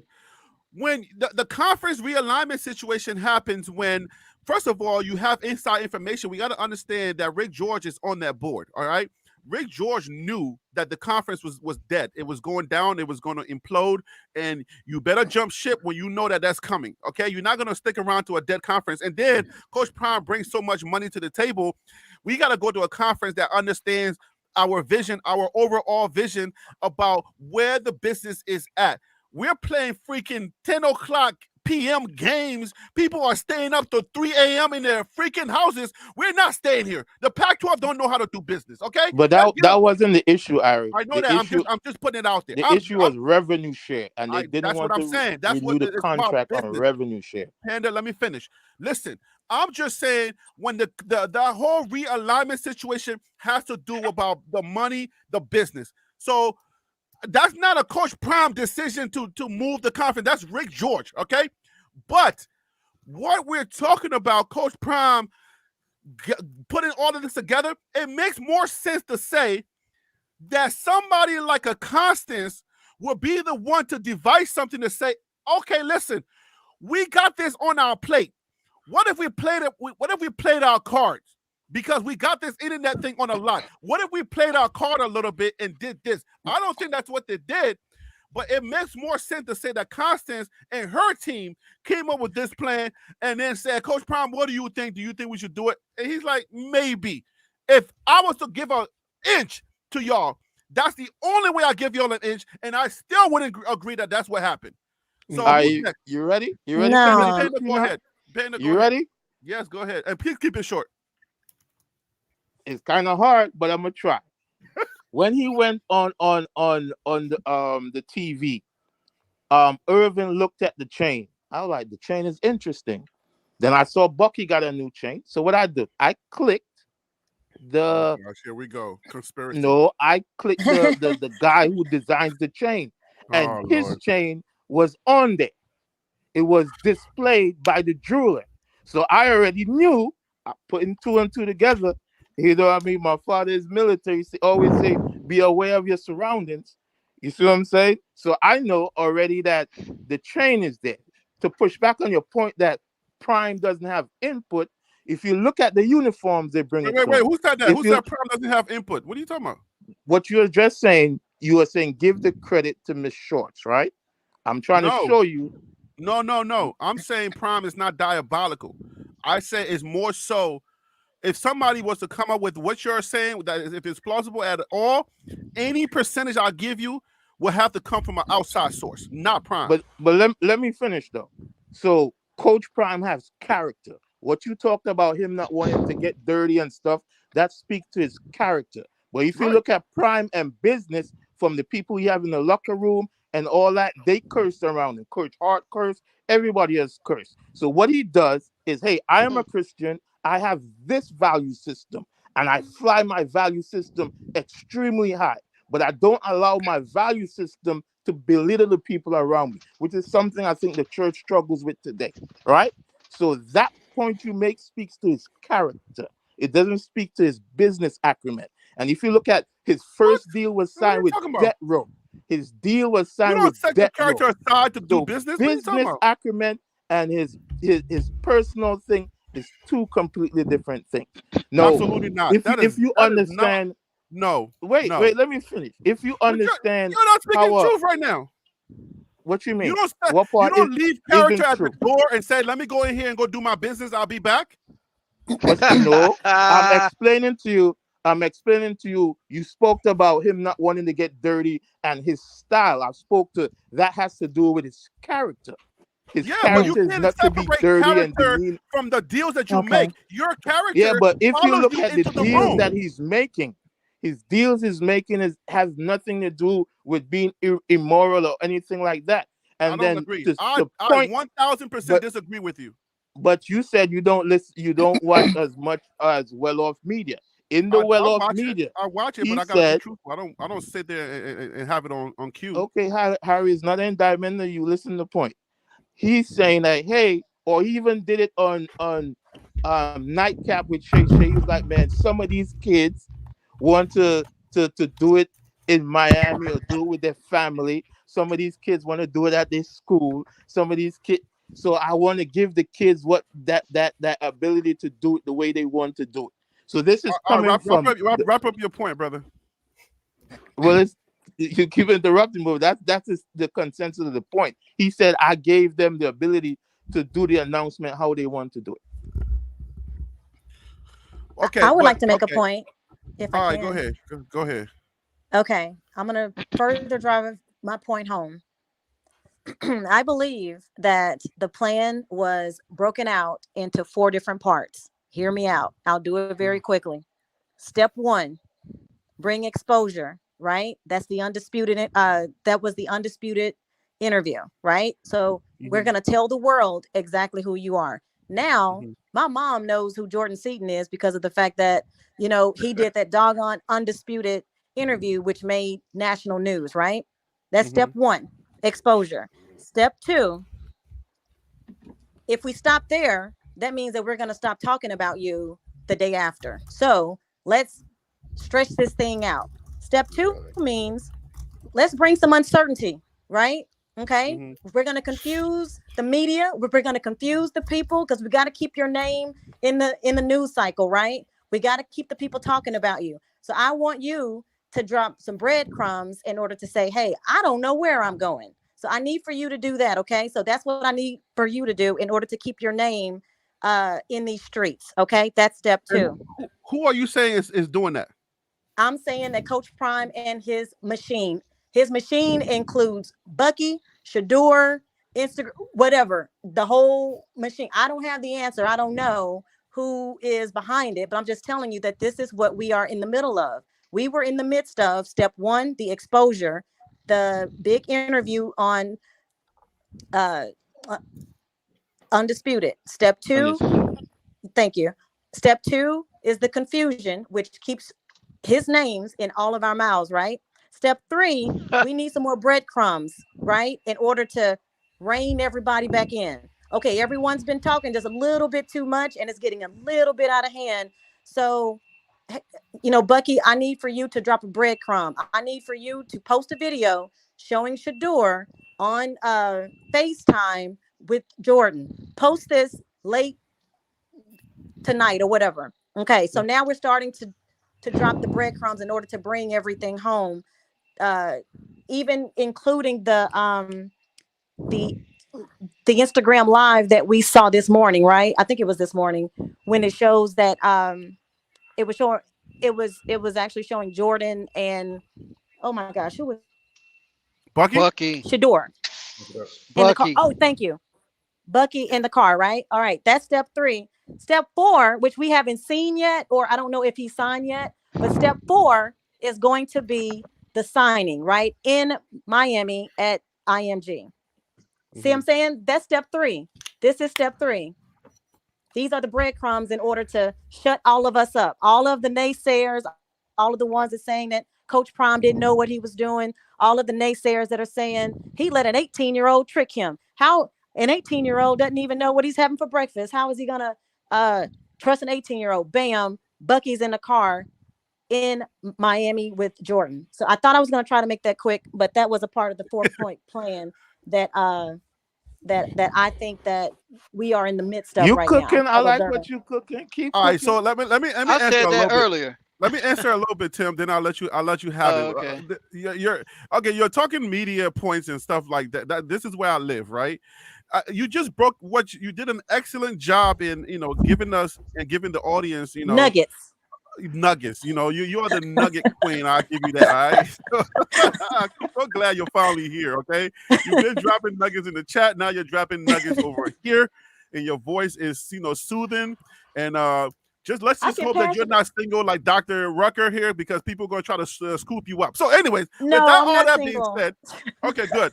Because you know what I'm saying, we got some vouchers in the chat asking questions, okay? So with all of that being said, right?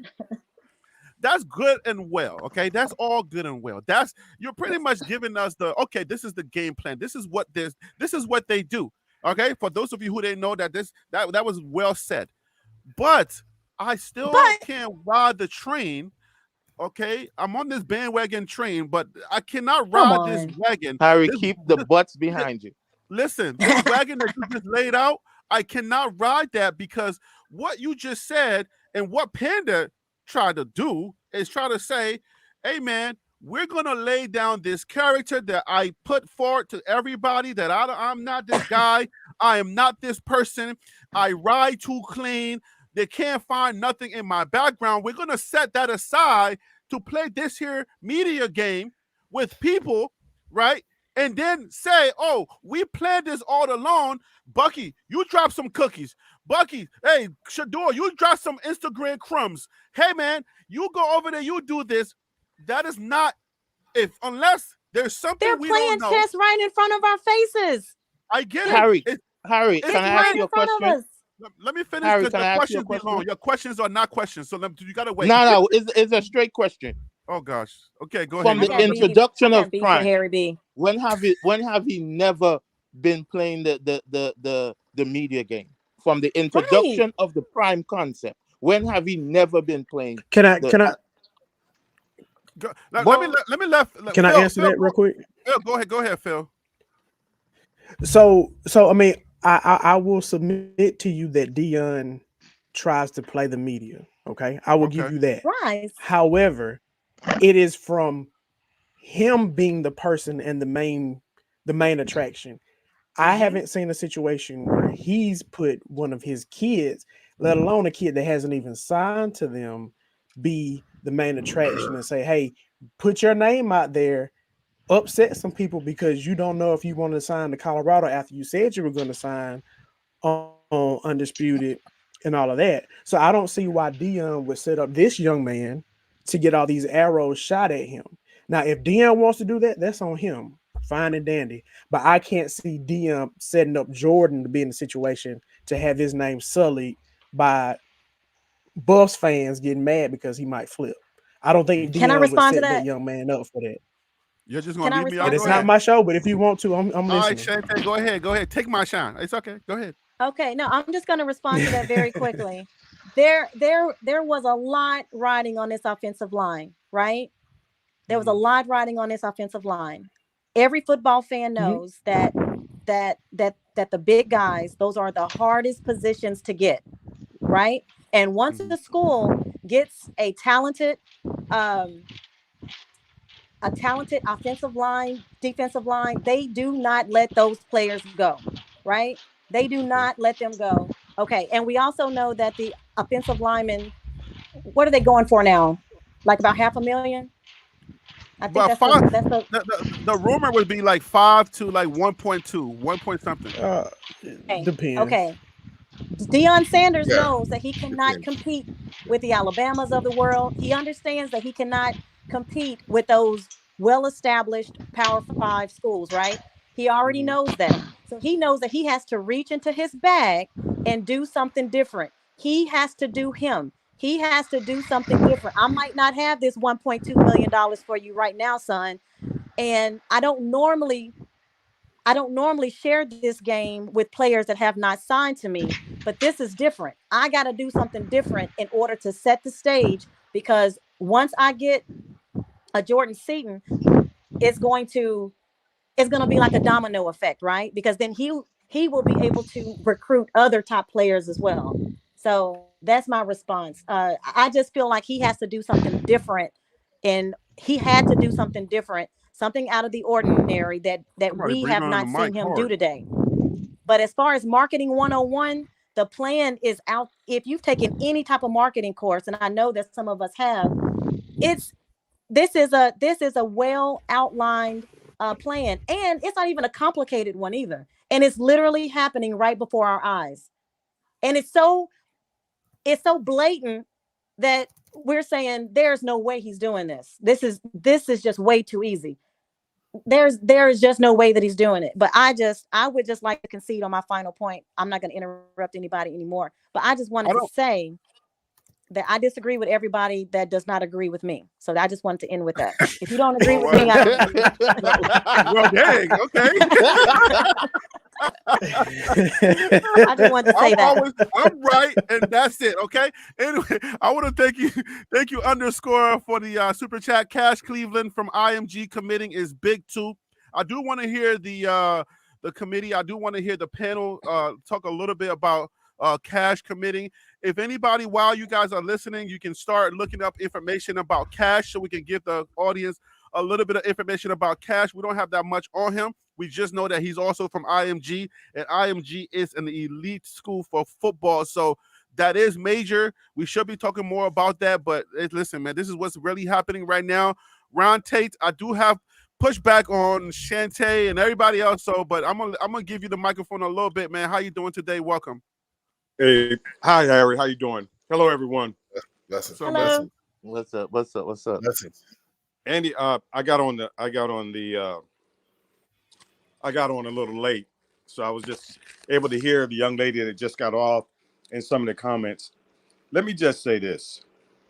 Everyone, every single one of you that has an assumption about CU with some plan, marketing plan or media plan, you're 100% wrong.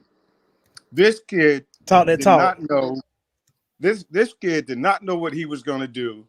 However, his ace in the hole all throughout this entire thing was, I'm still with CU. No one changed his mind. He was looking for the opportunity to come to CU. Now, if there's someone that can change my mind, okay, try it. But right now, I'm a buff. All this entire week, every time he spoke, whether it was a little blip, he always said that I'm a buff. I'm with CU. Not one time did he say that he was not. All the other stuff I didn't look at, and I didn't pay attention to. I just remembered those nuggets that he put out there to let everyone know that he had not changed his mind. And if I'm an 18-year-old and I got an opportunity to get money and I have an opportunity to go and have a good time and I have an opportunity to satisfy some of my family members, I'm going to go ahead and do that. But my heart and my decision was with CU, and that's what he did. And Harry, you know, I've always said that Seaton was going to sign with CU. He wasn't going anywhere. Mm-hmm. I second that motion. So yeah, that's why I'm saying I understand, because at the end of the day, man, when somebody puts in front of you a lot of money, when somebody is offering you something, because he also said in that interview, he said it's interesting how when you commit to someone, then all of a sudden everybody else wants you. So when you say stuff like that, it's possible that somebody offer him some money or something. You see what I'm saying? Like, people don't just change your mind. And I already told y'all that we in Maryland, we got Gonzaga, we got DeMatha. Maryland is a big, we don't keep our athletes, but Maryland is a big football town. The DMV is, okay, because Gonzaga, I believe, is not in Maryland. But yeah, the DMV has some really good football teams. He could have stayed there, but nobody stays in Maryland. Maryland is like a little, you know what I'm saying, pass through. It's a halfway house for But you want to be on TV. All right, so Maryland was not the thing that was really, you know, staying at home or home. He was being homesick. If that narrative was to spin a little bit, he wants to be at home. I can debunk that because I'm from Maryland. I know nobody ever wants to stay in Maryland, so that was never a thing. So that's why I think somebody did offer him something, and it was so big that it made him shake. It made him say, let me consider it for a second. That's why he got a little confused. That's why it became a thing for him. And it wasn't like, oh my gosh, you know what I'm saying? Like, I'm trying to play this big media game so I can up the ante or I can increase my value. That's why I'm not buying that. I can't buy that because I don't think like this kid is that savvy. You feel me? Like, he's not there yet. You know what I'm saying? Like, he's not there yet. So I don't think it came from his camp. And I don't think that Coach I disagree. Hey, Harry, can I say something? That dirty. I disagree. Harry, let me make two. I'm trying to make 2 points. Let me give it to Tim real quick, and then Wild Dog, you can take it. Go ahead, Tim. And this to you, Wild Dog, also because you played on the next level, and you didn't sign a letter of content to a school to play for the university. When I don't care how much money universities throw at you. When you go back home and you got uncle, auntie, you got barber, you got mom and dad in your ear, big mama, on a 24/7 basis, that shifts everything. And they're gonna throw a bag at you like that. That's why I said what I said in the beginning. Prime is showing these kids, hey, I don't have all the money right now to drop $2 million on an offensive lineman at his caliber, but I can show you how to get it on the back end. And Prime said that in one of his interviews. And I'm going to stick beside that. I'm going to stick to that. But I still feel like it was all a part of the plan. But go ahead, Wild Dog. Go ahead, Wild Dog. What I like to do is just remind us and reiterate 2 points to help ground everybody, right? First, Coach Prime came out about what I call fish out of water flip-flopping. If you commit, be committed and don't make any other visits. Then he got Travis Hunter. Visit all you want and then commit and follow through. So there's no way that he's going to make a plan for that or use that kind of twist of angle because he's openly came out against it and more than once. You're talking about two different things, though. I'm making 1 point. So why would he plan for this flip-flop drama? He's not going to do that, right? And then 2, like we spoke about, Harry, right? When I mentioned to you, right? Don't be surprised if Jordan Seaton doesn't sign with CU. Yep. And that his job was done. It was a win-win for Jordan Seaton, a win-win for CU that he announced that he was going to CU. There's no loss. And then we benefited from him announcing that he's coming to CU. So that's the 2 points I want to remind everybody, right? It's a win-win for Jordan Seaton to CU that he announced he was going to CU. And Coach Prime is not going to play no fish out of water flip-flopping game. No, he's not, because he's come out blatantly against that. The statement that coach made was before the signing, right? So if he signs somebody or he sends somebody on undisputed where his friend's credibility is, where Irving credibility is at the line, you think he's going to play that game with his friend too? No, he's not. That's what I'm saying. He's not going to do it. I'm making. Yeah. That is the point I'm making. Panda, so when that young man signs or he gave that commitment statement, when he gave that commitment statement, a lot of us forget that Coach Prime also interviews them and the parents.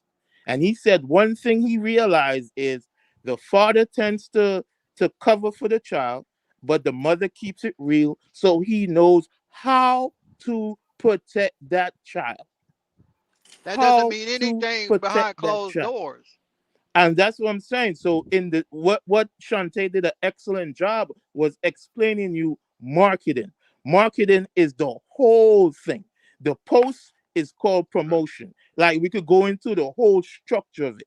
What she broke down was the whole structure of how a machine works. Now, as far as this is my personal opinion, I thought it was a situation where he could get some money to play that game, and Coach Prime told him go ahead.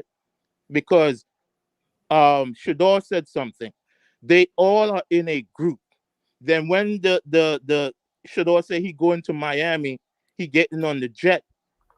He said, you taught me something about marketing. I learned a lot. So this is all business. Even if, like you said, forget even if he sign or don't sign, you have to understand that we are in a different era and we are using a kind of logic of a mature self. Trolling is the new currency with these young kids. Trolling gives you eyeballs. Eyeballs gives you a higher evaluation in NIL. If we're talking about the back end money. The young man said something. I want to go to the NFL, which means that he bought into Coach Prime's vision. Anything can happen. Let's be real. Anything, like you said, they could go home, they could have pressure from home, but we also forgetting that the IMG coach is a part of that, which is relationship. I want to make 2 points real quick. Okay. Number one, it sounds like you know, Harry, when I was saying yesterday that I try to squeeze that sponge to get my points out of it, or my little nuggets out of that sponge. That's what it sounds like everyone's trying to do today. Everyone's trying to figure out why this happened. The kid, he, in his heart, he wants to be with CU, and he's saying, oh, if there's anyone that can change my mind, okay, I'm not going to stop you. Go ahead and try. But he is a buff. He's always been a buff. He's never said that he wasn't going to be a buff. He played all the games that everyone's saying that he played. Coach Prime and CU had nothing to do with this. Marketing, Deion Sanders, you put your name on a YouTube site and you're going to get clicks just because that name is there. He doesn't need anyone to do anyone to put his name out there as far as marketing. When Jordan Seaton said that he was going to go to CU, his marketing opened up exponentially. And my second point is Cash Cleveland that played beside Jordan. He did commit to CU. I don't know what other questions you had about the kid.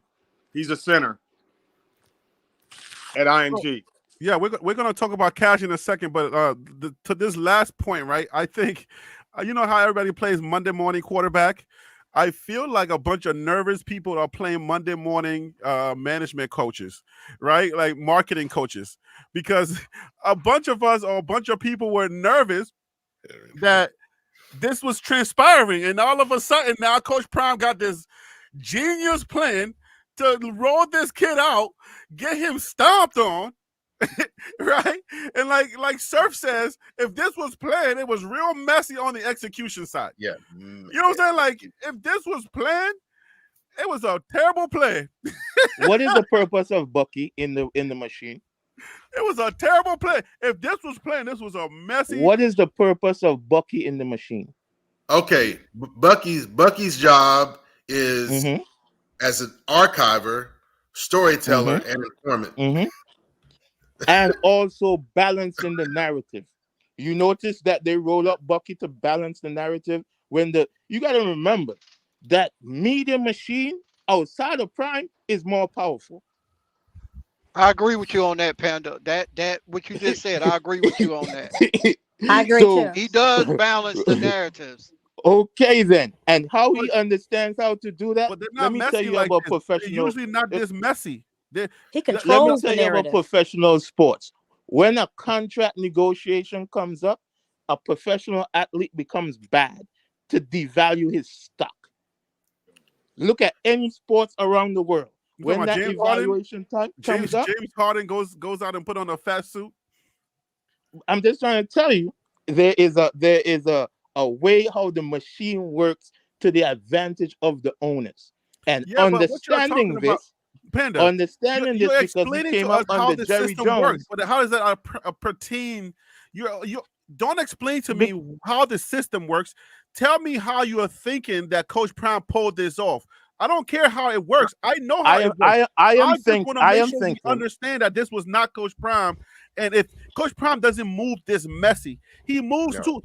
Coach Prime is clean. Coach Prime does his business. Smooth operator. Right. Coach Prime is a smooth operator. Okay. Coach Prime because it's not Coach Prime. Listen to me. Let me finish. The way Coach Prime does his business, the receipts he keeps are Bucky, like you just said. Bucky does a really good job of making sure that they are controlling the narrative when it comes to how they move. But the rollout, the messy way that this came out, it does not spell Coach Prime because it was way too dirty. This was not clean. What's the dirty part? It was like the dude was mad nervous. He didn't know what to say. So there's one instance of a the fish rollout. out of water is not clean. Yeah, so there's one instance of the roll-up that you thought was messy. So not the whole thing. So there was one drop, right? But that's what I'm saying. Coach Prime can't be that messy. His business would not be this messy. That's what I'm saying. Like you're telling me, oh, this is how the media works and all of these things this is how these things works. I understand and I agree with all of you guys. This is how it would go. If we were saying, if this was like Omarosa, somebody else, Donald Trump or any of these other people, I would agree with y'all. I would be like, oh, of course, this is how they do. All right. This is Coach Prime we're talking about here. This is the guy that in front of us. You see what I'm saying? He thinks before he even moves. Like, God, should I do that? He's not gonna set his And you character. don't think he's Coach thought of Prime, a counter? let me finish. Coach Prime would never set his character. He would never set his character outside and go into a room and do dirty business. That's why he has such Chess good versus relationship. checkers. This is how Panda. This is how Coach Prime maintains his pristine relationship with people, and nobody can find any dirt on him. Let me give you that one thing to counteract. He's not leaving his character outside the door. Let me give you the one point to counteract it. So anything what comes with planning, have a counter plan. So me being involved in marketing, a lot of times things don't run the straight line. Yes. We have this and you plan for that, but you don't. Right. But, so this is what I'm saying. I'm saying the original rollout, where it went on multiple different things, was according to the structure of the rollout. Then he came back and like, hey, coach, this is what's happening to me. And coach, I'm not saying the pressure didn't happen. I'm not saying all of this isn't part of the kid's experience, but the kid could have been an Ivy League kid, which means that he's intelligent, and we saw the charisma and intelligence in that interaction. So he's coming back to the one person that he knows how to handle this, because I'm sure he's getting mommy advice, he's getting coach advice, and then he's going back to like, hey, Coach Prime, you told me that XYZ will happen. Well, this is happening. You know, they offer me this amount of money, and I'm telling you, coach is like, hey, I'm not telling you at this point, you already gave me that commitment. I know you're a man of your word. If you can get some money out of it, get your money, sir. That's what I thought was the counter. And we clean it up on the back end. This is just my opinion. May I jump in real quick, Harry? Phil, you are the last one, and then we got to move on from this. This is getting ridiculous. Go ahead, Phil. Okay, cool. I just want to bring this point back up about what I said earlier about being fair, about when somebody flips and goes to another school or vice versa, how we want to make it out like it's the worst thing ever. I think what's happening right now is I think we're giving a little bit too much credit to Dion for being this mastermind and not giving enough credit to the fact that we're dealing with, again, a 17 or 18-year-old that just doesn't know what they want to do. They're in a situation where their future is at stake. There's a lot of money that's going to be involved. I don't think Dion, again, would put this young man in a situation where his name would be dragged through the mud just to have him signed and to get all this publicity. Because at the end of the day, all that matters is wins and losses. And when he signed, did he get the hot negative response? It's not going to get you let him finish his thought before you jump. Yeah. No, but so if I'm not mistaken, we're having a conversation about the whole him signing and then, committing and then not signing on signing day. Him not signing on signing day, if that was Dion's plan to have this young man look like he's going to flake and then have all these bandwagon buff, shall we? I don't think Dion would set this young man up for that. I personally don't, because I don't see him doing business that way. I just can't agree with that. Not with Did you hear my counterpoint? Did you hear my counterpoint? I'm saying that part initially wasn't a part of it, but the kid is coming saying this is happening, and I'm telling you, I believe, in my opinion, that Dion say take the money if you can take the money. The second, to rebuttal what you just said, when that young man committed to CU, was it celebrations outside of the CU supporters? So even in him giving a verbal commitment, they tore him down, bro. So the point you're just making is non-valid. They're going to tear you down regardless of where he does. Let me tell you why it's valid. Regardless. Panda, let me tell you why it's valid. Mean? It's because you keep saying that Coach Prime is going to set aside his character. You're insinuating that Coach Prime is going to agree with a young man to do something that is going to come against him And then you're thinking that he's going to say, oh, yeah, I agree with you. Even though it's against the character that I'm trying to build here, I'm building young men to make the right decisions. If a young man comes to me and says, hey, coach, I'm thinking about doing this. What do you think? Should I do it? And he's going to say, well, it's against my character, but go ahead. Like, this is I did a brand roll up for I did Coach brand roll would out. never do that. Why do you think that he would ever set aside? He says, I won't change, but I would never change my character, the way that I am, the way that I do business. Kwamani McLean, if you don't watch tape, you're not playing. If you don't practice this way, you're not going to do this.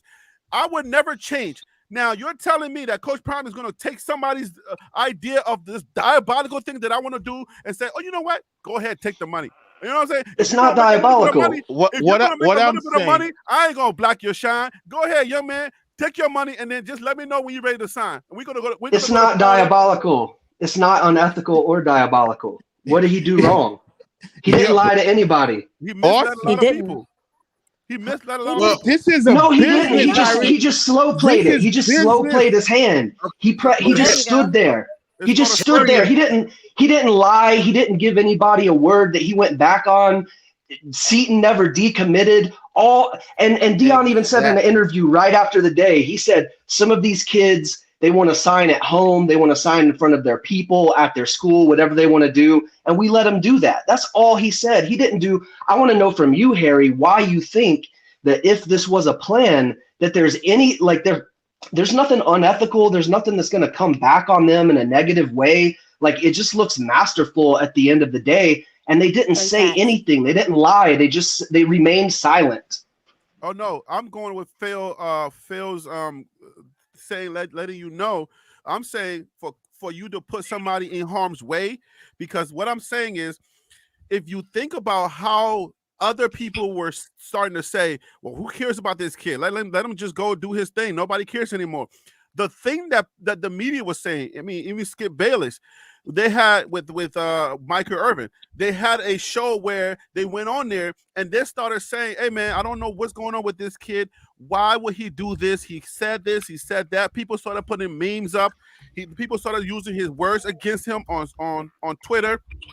He's built for that. He's built for that. Just like Dion is built for that. Just like Shador is built for that. Just like Travis is built for that. They're preparing him to do what you do in the face of other people talking bull junk.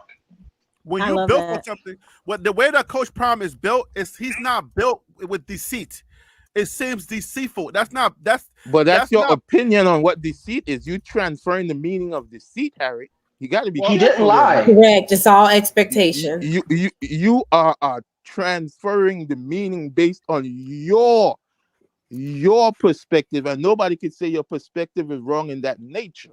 But when we're talking about deceit, is the obvious. I'm saying, hey, the young man had an option to get a money on the bag, to get some money, and he took it. And there's nothing wrong with that, because these opportunities will never come back. What's different is if he went back on his word, which was the point Dion was saying, hey, I don't want y'all to commit unless you're 100% in. If a team want to continue playing after I committed, that's on them. I'm not buying that stuff. On them. Harry, can I say something then real you are quick? saying that the child, he's not operating as a typical 17-year-old. We watched the interview. That young man was paused. He was looking at the people in their faces. He was articulating at a certain level, bro. When we see Black excellence, I'm not participating in devaluing that. That young man showed pause. That young man showed the ability to communicate, And then what happened after the interview then? What happened after the interview was, you could tell every time Seaton can't speak with his chest, that's when he gets nervous. He's got a bad poker face. Like, he can't say what he really wants to say. Like, when he was on that live with Boo Carter, Boo was saying, man, the SEC is for big boys. You're going to come play with the big boys. You're not going to go play with those little boys. And Seaton, you could see him biting his tongue because he wanted to convince Boo, but he couldn't say he's a dog. What he wanted to say. Dog. So and Boo, that make your and he knew Boo. He knew Boo wasn't seeing the vision, so he was like, "Okay, You know, I'm not going to convince Boo, but I think he's thinking, I've already given my word to Prime, and I know when I'm signing, and I know how big this is going to be. And I think he's thinking Boo's going to regret it one day. But at the same time, all these players wish each other the best, man. They're going to see each other in the league. They're going to play together in the future. You know, it's all business to them. But Yeah. I don't think that Seaton or Dion lied to anybody. Seaton committed, and then he just hasn't signed yet. If we look at the facts, that's all that's really happened, is he just hasn't signed yet. Does anybody have that link to the interview? Does anybody have the link to the interview? Because I think we could dissect it on live. If anybody has that link, send it to me. But go ahead, Tim. I mean, he has up until midnight tonight to sign, so he can drag this out all day. But I want to talk about how we gonna get to 12, because we got a lot of speculations on what he's gonna do. We ain't talking about the OC or the DC or none of that. So yeah, the way we get to 12, I mean, the only reason why we're kind of like, you know, expounding on this is because like he hasn't signed yet. Everybody's speculating. Everybody's like, oh my gosh, this is going on. But at the end of the day, we gotta understand that what part does Jordan Seaton play? We gotta bring it back full circle. His importance, because we on this show we talked about extensively. We can use him, but remember, not one player doesn't make or break this team. All right, one player doesn't make or break this team. So we all got to understand that he's important, but all of this information about how he's doing it and how he's rolling it out, how important is this information? We just got with Cash just signed. Do we have any information on Cash? Is there 6'3", 300 pounds, starting IMG center next to Jordan Seaton. They played next to each other. He had offers from Alabama, Tennessee, Ohio State, other huge schools. That's what I know about him. All right, so 6'3", he's a center. He's a 3-star. He's a 3-star. He's a center, and he's coming in as a would be a true freshman, right? That's IMG. That'll be high school, right? Right. Yep. Yeah. All right. So we're not considering him a factor in year one, because he's not taking anybody, any of the centers that are already on staff. He's not taking their spot. That's for sure. No, he might be a good backup. You don't know. Yeah. Let's see, Harry B. You can't say that. You cannot say that. Dogs are dogs, and everybody got to fight for their spot. I ain't buying that. Come on, Panda man. You don't know. But Harry B, if I can address the whole messy thing, it's messy. It's messy because it came to the degree, right? Seeing in his announcement, he calling out for dogs. He's out there recruiting for CU, right? And by the time the IG Live came on, you know, the expression is now Boo Carter's recruiting him. That's undoing that is undoing, you know, the plan. That is against the grain, right? Well, he sounded sad when he said that. He sounded sad. Yes, he was not. We all was agreed and spoke about that he was not himself. He was not a full. What was the full statement? What was versus, the full statement? You said the first when he made his media tour in his announcement. So he's got Boo Carter and maybe whoever else, but we know Boo Carter for sure, admittedly a best friend in his inner circle, right? And immediately had him on the fence or tipping him or that issue with the IG Live. But even when he still said, like someone else said, he hasn't changed his course. He committed to CU, and he said, I'm a buff, right? Even within the IG saying, okay, there's things to consider, and Boo Carter's had influence on me instead of me having influence on Boo Carter. That's against the grain. That's against the CP plan. We got to fix this because we need you. If you come to CU, we need you out there closing the deals, whether they're 3 stars or whatever, because in the end, for dogs and hard work, stars don't matter. When you get there, you'll find out, you know? So I think all he was saying is he failed with Boo. Like I wanted to flip Boo, but I failed, and now he's trying to recruit me. I don't think he was saying anything other than that. Yeah, I think he was sad about that. And what he did was change the conversation and said, how come nobody talking about Maryland? If you and then before that, the interviewer, who was terrible, by the way, he was like, man, we've been trying to have this conversation. Now he's no Harry. Harry, you would have nailed that. But my 14-year-old son would have nailed that interview. Yeah, like it For was real. hard to really Definitely listen not to. he's more like the guy that everybody goes to for the information, but he's not an on TV personality, not at all. Yeah, he a graphic designer too. But I think he was just trying to say like, hey, I owed you this interview because he was like, yo, I know you was trying to get up, and so I think it was something that was already owed to him on some, hey, you my homeboy, I promise you I'm gonna do you an interview type of stuff. But again, Now, it's all speculation. so at the end of the day, we got Tyler Brown as center, right? We got Tyler Brown as center, and I think we just got another person that was that amongst that 21 Savage group that's going to be center as well. So just kind of like flipping that back to the potential of Cash being one of our centers. I think Cash could be a duct tape player. I think Cash can move over.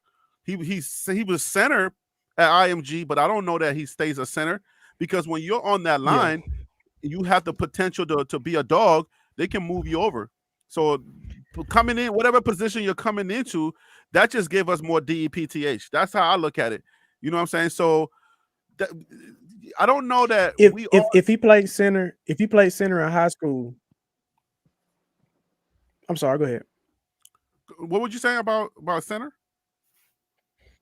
No, I'm saying if he played center in high school, I mean, they may be able to bump him out to guard, but I think it's less likely that he would play the tackle position because he is a little bit small to play tackle, and you normally want your tackles to be around 6'4", 6'5" at least, and he's a little bit smaller to play tackle, so that does give the line some versatility as far as the center and guard, but I don't think he's a person that can play all three positions. Man, that's a good point. So Coach Prime getting to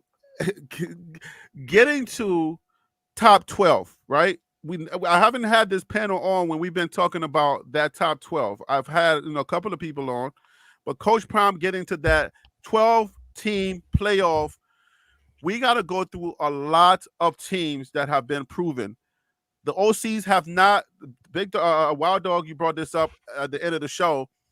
You brought up the fact that we don't have an OC currently. We don't have an offensive coordinator currently. We're thinking that Pat Shurmur is going to be the offensive coordinator to get us to that 12-man or that 12-team playoff. Now, is Pat Shurmur, whatever he did in the his lowest showing that he did, was that enough for us to get to 12? Because of these OCs, there's a lot of you talking OCs. Undefeated? What's that? You saying undefeated or in the playoff? Top 12. We get into that top. Right now, we're a 4-team.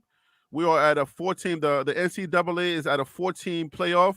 Next year, we're moving over to a 12-team playoff bracket. So now we're going to be going from this right here. So right now we got Michigan, Alabama, Washington, and we got Tennessee, right? Next year, we're going to a 12-team bracket, which you see on your screen right here. Coach Prime's mandate or his expectations is to get in this bracket right here. Are you talking about the playoff? I thought you was talking about going undefeated. Go ahead. Hey, Panda, can I answer Harry B's question? Yeah, go ahead. I was just asking. Go ahead, Wild Dog. So the way the setup was, right? We had Sean Lewis as OC, and then Pat Shurmur was brought in as analyst, right? Mm-hmm. Mm-hmm. So Coach Prime's setup is what? Right? So now we got Pat Shurmur who stepped in as interim OC, and we're lacking an analyst. So do you think Coach Prime is going to bring – I'm just asking questions here, right? In a way to answer you best. So do you think Coach Prime is going to bring in another analyst who supersedes Pat Shurmur? Or are they going to bring in another OC, right, for Pat Shurmur to oversee? And in case worst case scenario, Pat Shurmur can always step up. All right, go ahead, Phil. You had your hand raised. Yeah. So real quick. So at one point, Willie Taggart was supposed to be coming in to Colorado, but I don't know whatever happened with that. And I was actually hoping that Colorado would be able to bring Willie Taggart in because he was at Florida Atlantic University, and that's where Shedeur was actually looking at going to before he ended up signing with Jackson State when Dion went to Jackson State. So personally, I was hoping for Taggart. As far as continuity is concerned, I think they might as well just keep Pat as an offensive coordinator and play caller, instead of changing everything up, because you also have to think about it not just from this year's standpoint, but next year. Does Colorado have their heir apparent to Shador on their offense right now? And if they do, I think it would be best to keep as much consistency with the offense as they can. So I would say keep Pat at the OC play caller. If they can bring Willie Taggart in, that's great. I know people want Byron Leftwich. We don't know how true that is. But right now, I think it would be Pat. It just would make the most sense. I don't know why you would keep stringing it along to bring somebody else in. We already have the guy in the house that was calling plays at the end of the season last year. But again, the continuity especially is during broken. this critical point in the recruitment process. But still, that's all non-factors because we haven't even started the spring yet. Everybody's on break, right? So the continuity has been broken.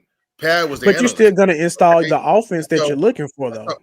Yeah, but changes still happen after spring too. Now. Look, I'm just pushing back a little bit. That's all I want to do is push back a little bit because if you wanted to keep continuity, you would have kept the OC from Jackson State, who's on staff, right? Oh, who's at Bartoloni? Yeah. Bartoloni. Yes. Yeah, that makes sense. Both of y'all make sense. To be honest, I don't think he's ready yet.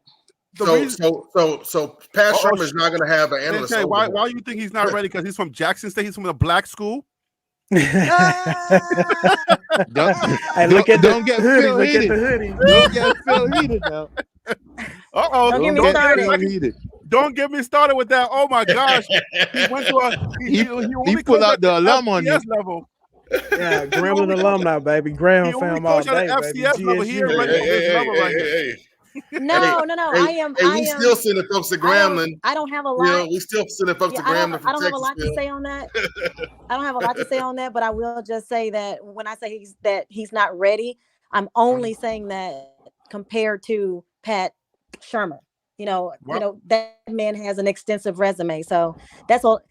If you have a choice between Shermer, and Bartoloni, I think that you're gonna pick Shermer, every time. So that's the only point I'm making. Does not suffice for you? I'm sorry? Yeah, that's been a good way to choose though. 2 undefeated seasons. How you come to that? I can't hear Harry. He didn't go undefeated at Jackson. But go ahead. Wait, so who did the 2 undefeated seasons? Well, last year he went undefeated. He lost in the national championship games. Yeah, but technically that's not undefeated. Season, right? That's but that's his season though. He undefeated in the season. I didn't say post Don't season. do that. I said Don't season. do that. 2 undefeated seasons. So he didn't go 2 Don't do that. He didn't have 2 undefeated. Harry, you right. So in all Don't listen to the first season he lost to, I think it was ULM, and then the second season, the season right before he went to Colorado, is when he went undefeated. But you're talking about a celebration bowl. We're talking about regular season and SWAC championship. No, I'm aware of that, bro. I'm aware of that. Take off I'm that saying sweater, he lost bro. Don't do that. No. Listen to me. I'm saying at Jackson State they played either, I think it was ULM or Louisiana Monroe, but that was this thing. I'm sorry, La Tech. He lost to a smaller school in Louisiana that wasn't an HBCU, and that was his only loss. His first full season at Jackson State. Then his second season, which was 2 years ago, he went undefeated and then lost in the Celebration Bowl, and then he ended up going to Colorado. So he only went undefeated 1 season at Jackson State, just to be fair. Okay, all the people ULM is not a small school, though. All the people new to football are thanking you right now, Phil. Thank you for clarifying. I just like to speak facts. I want to make this quick point. I want to make this really, really quick point about Bartoloni. While he was at Jackson State, if you guys remember, during I want to say it was State, Coach Prime went off on the offense because he said that we need to come up with some more creativity, because he said that the defensive line was telling the offense exactly what plays they were getting ready to call. Do you guys remember that? Doesn't sound like it. Okay. Well, okay. So I'm just going to say that happened is at another CU reason too why now. I remember. That happened at CU with Lewis, and it happened with Sherman. But let me bring on, if you guys can hear me. I don't know, Shantae, your audio. They are telling us what plays we're getting ready to. Yeah, look Can you at hear when me? we played Oregon. Like Harry said, I was mad at Harry on that day, but then I went and rewatched the game. He was right. Like that was like, oh my God, People always they mad at knew me. everything. That's because they had a saboteur as the offensive coordinator at the time. No, this who just stole our handed playbook. the playbook over to Oregon. Yeah, I don't know what it is. Yeah, that I don't know what it that is. playbook I that disagree. playbook was leaked. But I don't know I'm what gonna it is, let but you Bishop can't speak be or whatever, but outplayed like that on that. All right, Panda, hold on. Let me bring on my newest guest. I got Bishop on the line. Bishop, welcome to the show, man. How you doing today? What's up? What's up? What's good? Big sorry, salute. we Big had salute. the hot topic. We had the hot topic. I know you probably wanted to chime in, but we don't want to go back to the hot topic. Do you have anything to add to this new topic? Yeah, this new topic, the simple fact is right now the leading candidate would be Shermer, but always after the season, there's going to be a whole bunch of firings. So, it's a possibility of somebody else, but right now the leading candidate would be Shermer. Thank you. And let me speak on this whole idea of I'll throw red meat to you guys, because Shantae brought up she just uncovered some scab, because it got to go both ways. Okay, let me just tell y'all this: if we're saying the players are good enough from FCS, then the coaches from FCS also got to be good enough. It's not, you can't say he's not ready. You can't just throw that out there. He ain't ready for this level, but you go undefeated during the regular season twice, even though Coach Prime may have yelled at you and say we need some more new players, but he went undefeated. Sean Lewis could barely win 5 games, right? So you're telling me that this guy that went undefeated with you 2 times, he's all of a sudden, because he's FCS, he is not ready? Doc, are you still there with me? Please say something to this, because I think somebody, I can't say that, players only, but coaches cannot be. What are we talking about? Come on, Doc. What you got to say, Dr. Rucker? Go to the next person. I'll hop back in 1 second. Okay. All right. So Bishop, Doc, if you got Bishop, if you wanna talk on Yeah. that, you're the newest on the panel, and then I want to go to Tim. Yeah. Now understand, right now, it's not just Shermer. You got to understand, you got a X factor in Phil Lodeholt, your new offensive line coach. And that's where the key comes, because now the full playbook would be available to you. Say that again. Go a little deeper. Okay. Yeah. What I'm saying is Phil Lodeholt has worked with Shermer before with Minnesota. Okay. Okay. Then he came back home to University of Oklahoma, and he was an analyst under Bill Beatonbow. But understand, he has went through the mud. And what I'm saying is that because of him being able to play in the NFL, also have went through the grind of going through the ranks, you have a secret weapon in Phil Lodeholt for all these offensive linemen that are coming in. On top of that, you got the defensive line coach coming. Those two together is gonna cause you to be combustible to where you should be 8 to 9 game winners. Are you talking about chemistry? You're saying, because the question on the floor was, is FCS Bartoloni, is he not ready?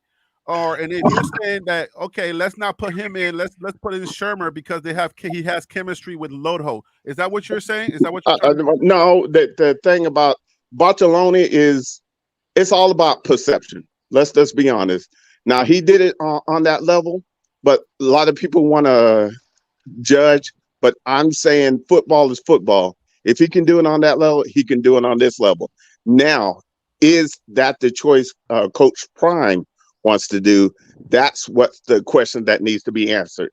I get what you're asking, but understand he has done it before, but that doesn't mean he's not ready.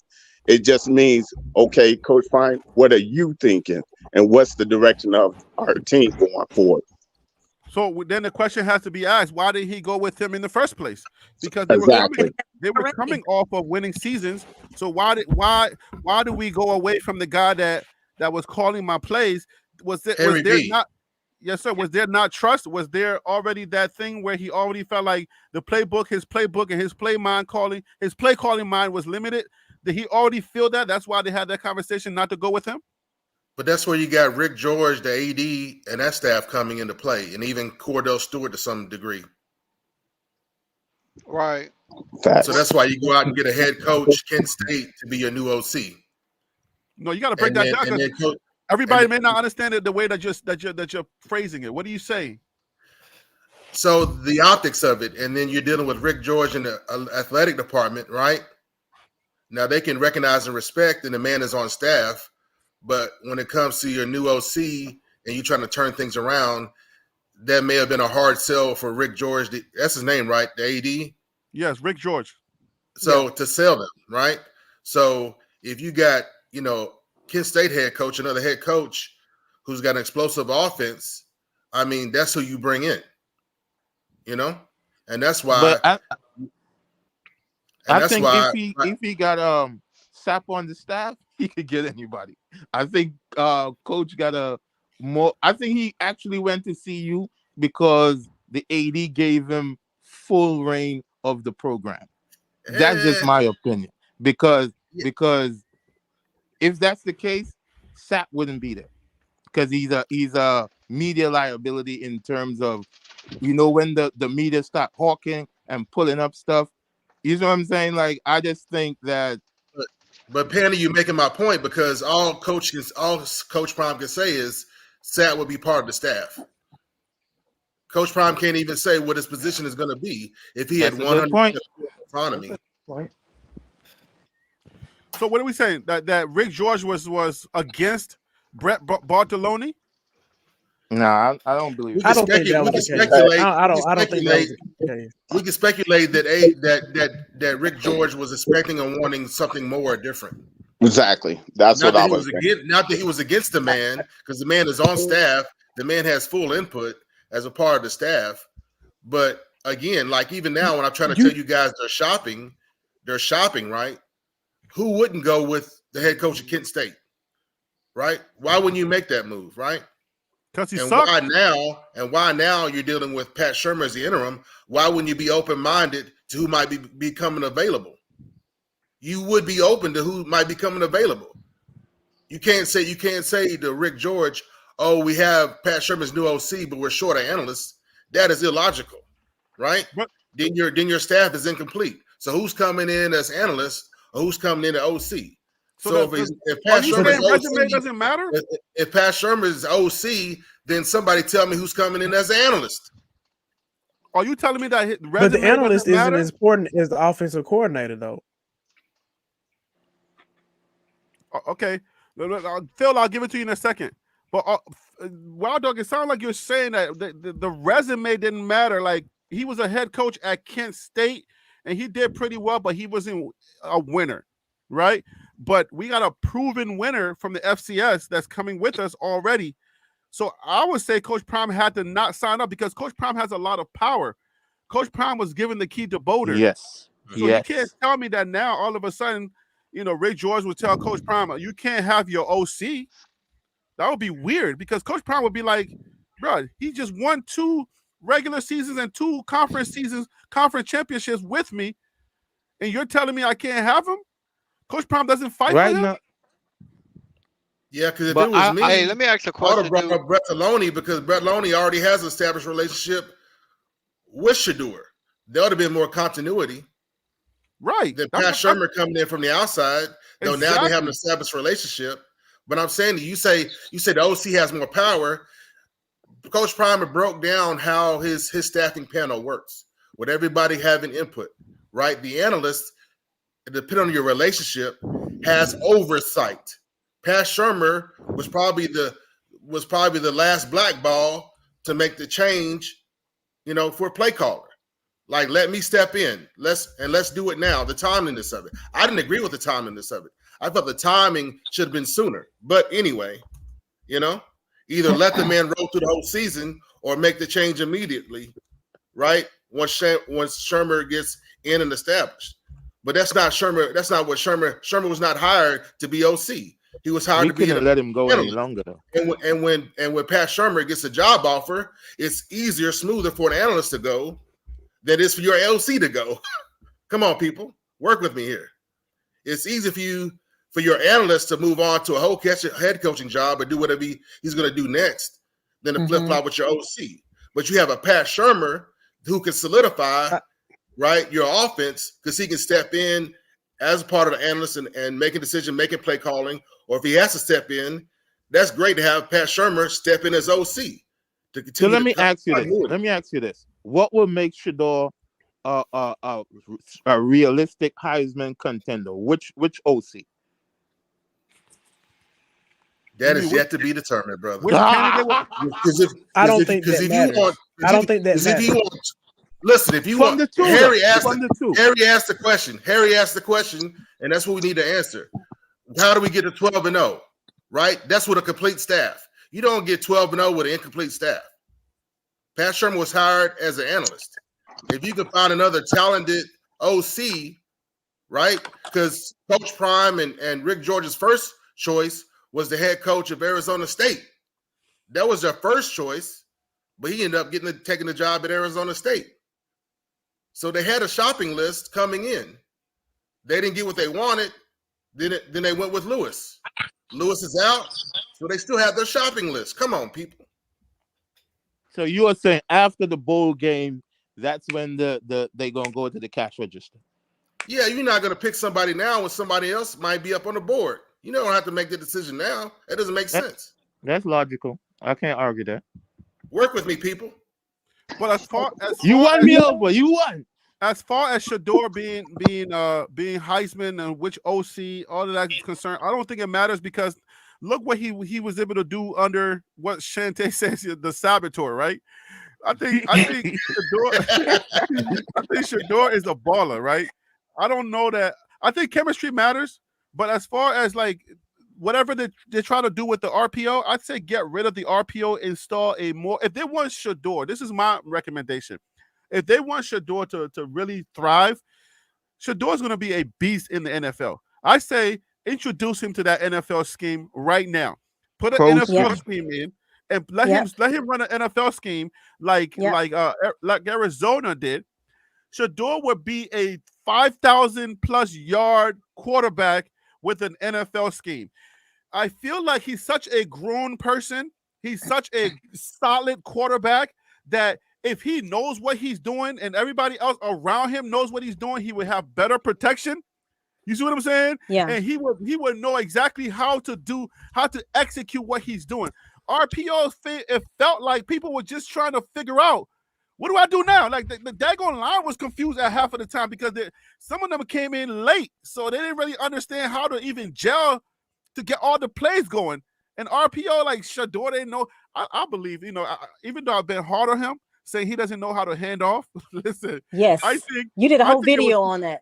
I know, no, but that's a fact though. That's a fact. I think he knows how to hand off some, right? I felt like it was the RPO that was preventing him from really going in with the handoff, right? Because it was like he had an option to pull the ball away. So when he saw Jimmy Horn running, he saw Travis Hunter running, he was like, "Oh, is he going to get open? Is he going to get open?" And then by the time he decided that, the like y'all said, the sucky line collapsed. So he couldn't do the RPO with that sucky line. Do we keep RPO again with a better line, or just say get rid of RPO because he's not that RPO quarterback? He's not a good quarterback with the RPO line. What do y'all think? But that is the same thing that gave him the yards, though. So it's like, damn if I do, damn if I don't. Because technically, him checking out at the last minute. He can sneeze 3,000 yards. Okay. The chat was all over it yesterday, Harry, about how Shador just failed selling the handoff. You gotta be an actor. You gotta be able to sell that handoff. And then if you do hand it off, you gotta sell the pass. And I don't know how much of it had to do with Shador being banged up, but the chat was pretty much unanimous in that Shador failed to sell the handoff or the fake with the RPO. So either you got to be all the way in or all the way out with something else. Exactly. All right, Phil, what's your question, Phil? So my question is, do you guys want for the actual CU fans out there, do you want Shador to win the Heisman or do you want CU to make the playoffs? Because I don't see a world where Shador is going to put up monster stats. No. Hear me. In my opinion, I don't see where Shador is going to put up monster stats, and they also are going to win 10 games. I think the best way for this team moving forward is to be more of a balanced offense and get more of the run game involved. I think it needs to be less Shador centric and more run centric. And if he just so happens to get a lot of yards, then that's fine. But I think we got to get away from focusing on stats, focusing on marketing, focusing on media, and just get down to brass tacks and how are we going to win the conference? Because I think, to your point, the only way they're going to make the top 12 is if they win the conference. So that needs to be the only thing that matters. If Colorado got to run the wishbone offense and that guarantees them to be in the playoffs, then that's what Deion need to do. I mean, Phil, there's a key factor here, right? Because it's possible to have a number one QB and a number one running back, right? Yeah, it is. It's hard, McCaskill redshirted his season. If he has 80% of the season he had the other year, we gonna beat that. We could potentially be number one in passing and number one in rush. And that is a balanced offense. That's real talk. That is a balanced offense. But to my point, the offense needs to be balanced. And I don't think if the offense is going to be balanced, Shador is going to have 300, 400 yards a game. And I don't think that matters to be successful. I disagree. I think you're going to do both. I think he can. So that means the offense going to put up 600 yards a game? But yes, not 600. But he's done both. He's done both his in a softened. But he did it, but he wins. He has ran a balanced offense his entire career, so we cannot. Didn't he do that at Jackson? Didn't they run the ball at Jackson? Yes. Yes, sir. Yes or not, Mr. Black College? But that's a Black College, we can't count Jackson is not the same as CU. Let's be fair. You see? Oh my gosh. Stop, Harry. You see, man? I know. Everybody at Jackson is SCU, but they not. Who just said that? We done blacking up Boulder, but you know. Phil said that. No, it's a Black college. We can't count anything from a Black college like that. They're lower level, so forget about that stuff. Let's talk about some real football people. Yeah. Like not that Black Harry, stuff. stop it. Hey Harry. Stop. Hey Harry. That is the biggest job defend his mindset. point. I'm trolling. Harry. I'm trolling. Go ahead. Hey Harry. Harry. People hate on Shador so much. Pat should be the OC because he has that relationship with. I feel like he has that solid relationship with Shador. They are going to go to an NFL style offense next season because if you go back and look at Will Shepard's interview, the young man that came over from Vanderbilt, he just explained what was told to him that we're going to a pro style offense and we will be airing out the ball. Ooh. He said that last night. But they were airing out the ball last year. And it didn't lead without to an O-line. Yeah, but they're gonna air it out even more. They were airing out without an O-line, bro. Let's stop and without a functioning running game. Panda, don't go back to that O-line stuff. So, I don't want to hear nothing about no O-line from last year. We got the pieces for it now. So your this O-line is going to be better this year. Yes, you asked how we going to get to 12. I'm saying we are plugging in some wide receivers and we're plugging in an O-line to buy us time, and then we have a red shirt who played phenomenal. Let's not act like this guy couldn't run the ball before, bro. So we have a balanced offense and with pieces that we could potentially pick up, and then we have a foundation to build on. It's only about 14 players left. So we have the Houston O-line that McCaskill was running behind was better than CU's offensive line last year. We talking about this. We talking about a year coming up. We're talking about a year coming up. Don't conflate them. We are fixing problems. How do we get to 12? Yeah. We picked up some pieces that I believe will be essential in us in Shador in a pro scheme, having the time to let the ball off, and some receivers that came in that showed that they tall and they athletic to go up for the ball, like Travis Hunter. We only had Travis that going up for the ball. The other issue we had last year, we was using Jimmy Horn wrong. Once we are just sending them straight up on the routes instead of sending them on cross routes, we have another weapon unleashed. Jimmy Horn didn't, and I blame the coaching for that. They didn't use him in the best way possible. So we're talking about That's getting facts. to 12, right? So getting to 12, I think we addressed the O-line. Okay, the best way we can. And in order to get to the 12, we also have to be able to stop the. So we haven't even began to even start talking about the and how bad the defense. that D-line We gonna got to be be able ready. to the run too on the other Linebackers. side of the ball, Linebackers, allowing because the D allowing line is 100 points on each game. the D line is coming together. What we're lacking is linebackers. We have one Facts. coming in from Kentucky, right? We have one Okay. signed from Kentucky. Let's not talk about what's coming, but we have one signed from Kentucky, and he's a dog. So he's got Okay. experience. He's a dog, He's highly dog. rated. He's highly rated in the transfer portal. But Okay. but Who Phil, did we sign? Who did we sign from this list that's on your screen right now? Who did we get from this list? Did we get anyone from this list? Did we get Quincy Wiggins? What is that? Blow it up. Oh, I can't blow it up. It's just a photo. Did we get? This is the defensive line. Quincy We got Wiggins.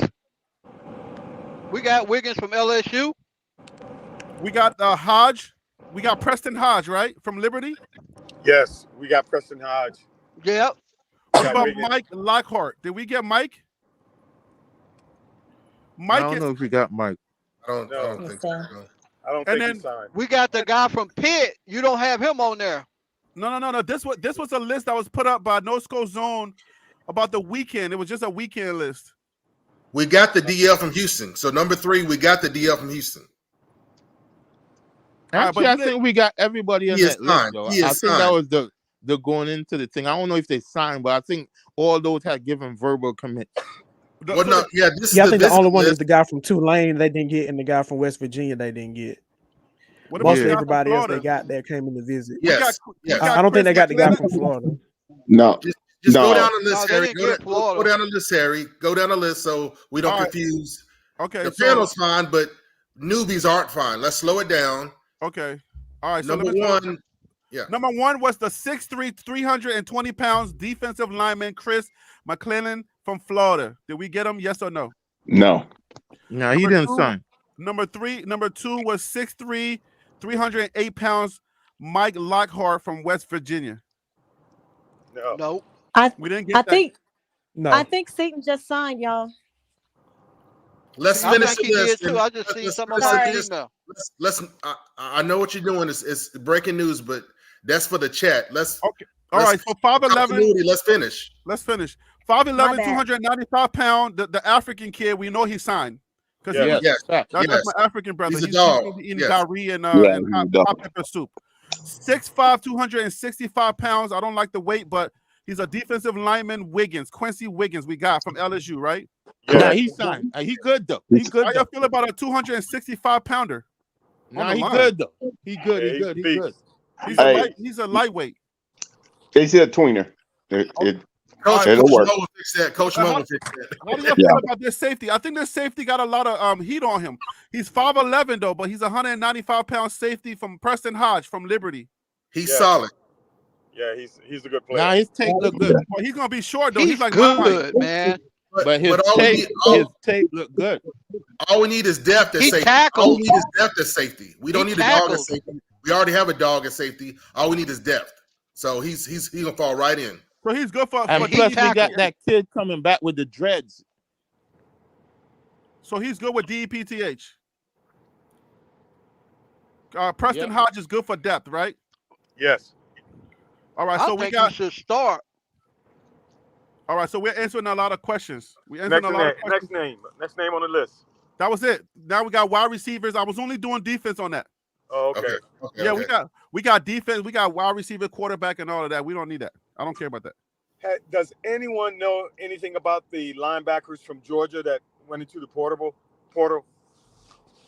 There was a lot of people from Georgia, like 10, 14 players, yo. This guy was a standout. Yeah. Are you talking about Dumas? Dumas, yes. Yeah, every morning. Yeah, is different, Dumas signed with Kentucky, I believe. Gosh. Okay. Yeah, but from Georgia, they had like about 8 5-stars and like 4 stars that went into the portal. They're not going up to Boulder. We need linebackers. I mean, they haven't played though, so it's not like we know how they play. But if Georgia recruited them, we could put some potential there. That's fair. That's fair. So how do we feel about the linebackers that we're getting? The linebackers that we're getting, are we answering? Do y'all really feel like we're answering the questions of the linebackers? Not yet. The one from Kentucky? No. Yeah, that's he'll be outside. We don't have a dog middle linebacker. We don't. Yeah, we need it. We need 2 inside. No, we need to stop the run. Typically, your defense is the defensive leadership, and your main dog is an inside linebacker. And yeah, the linebacker is supposed to be the quarterback. Hey, Harry, are you able to pull up they roster, their linebacker room? You talking about what we had from last year? Yeah. What we had last year, I think we lost some people, didn't we? We got one guy that left. Our starter left. Well, he was replaced by Trevor Woods. He went to a different school. Right. So we don't have Woods a lot. Go back to safety. Yeah, Trevor Woods, if he sticks it around, he goes back to safety. But yeah, our linebacker, we had Levante Bentley, we had Trevor Woods, who later on went to linebacker, but we don't have anybody that's like a starter that we can say, hey man, this guy, he's gonna be the next guy up. Remember, one of my prescriptions was to replace the entire linebackers room. We have nobody name that we can say. You want them to hate Coach Prime again, man? What you doing? No.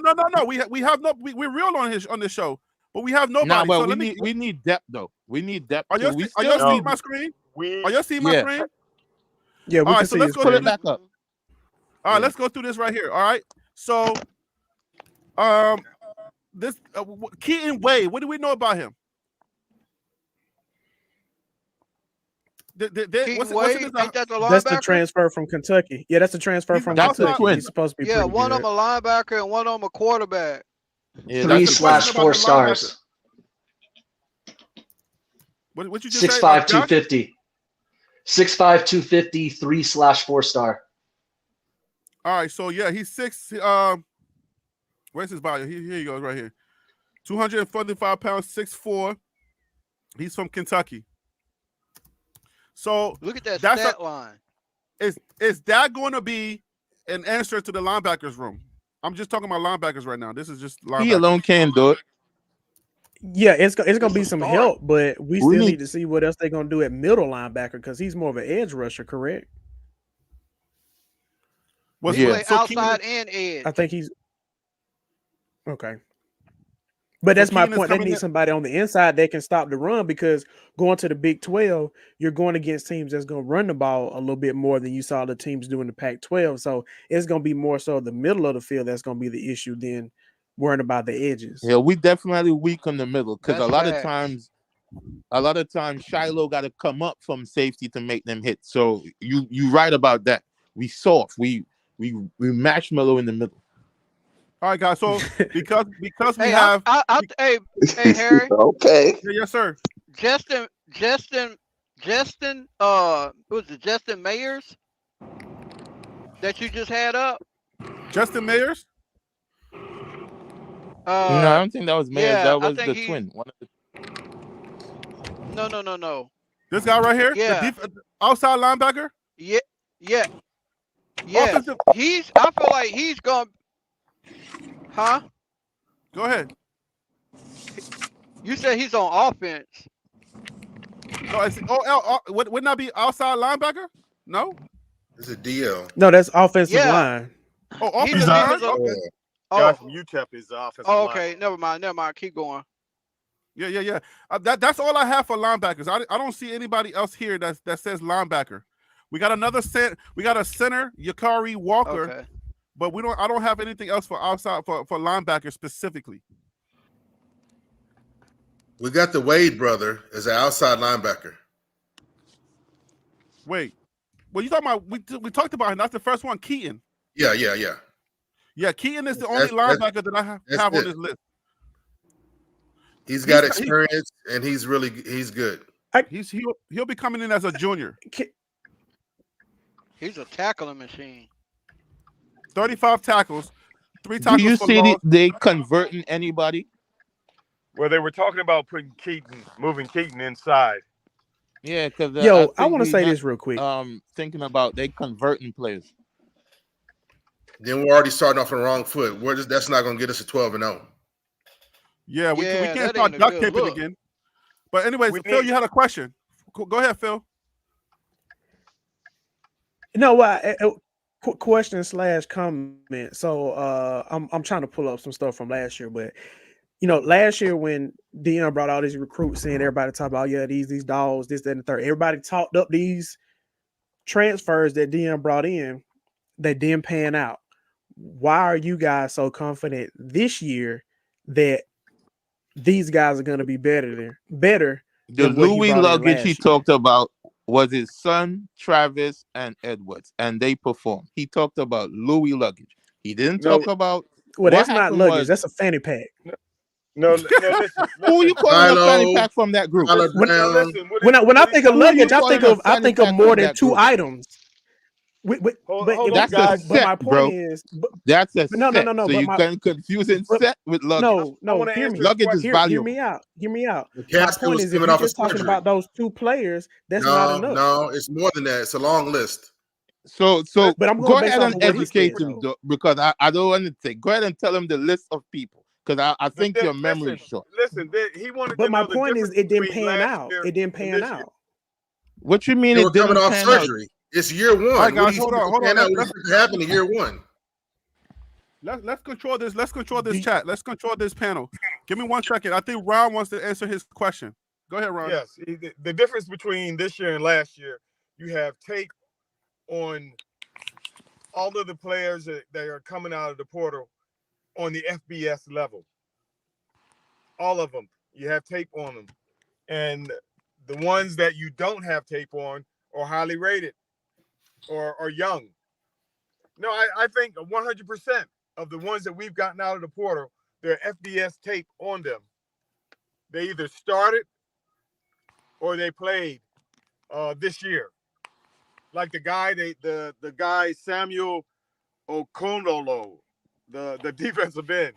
He wasn't on your list, but they signed from I think Pittsburgh. They have tape on this guy. He only played in 4 or 5 games. He's gonna be. We have 3 years left with him. And I expect him to be a dog. He is on my dog list. So the difference is between last year and him filling up the cupboard, as he said, and this year going out getting specific pieces to fit the needs that the team has, was the big difference. He had tape. He knows what he wanted, what he needed for the team, and he went out and got that. Except linebackers. We need at least three or 4 linebackers, dogs that can handle that inside. All right, so on your screen, guys, I'm sharing. Hopefully, can you see my screen? Yeah.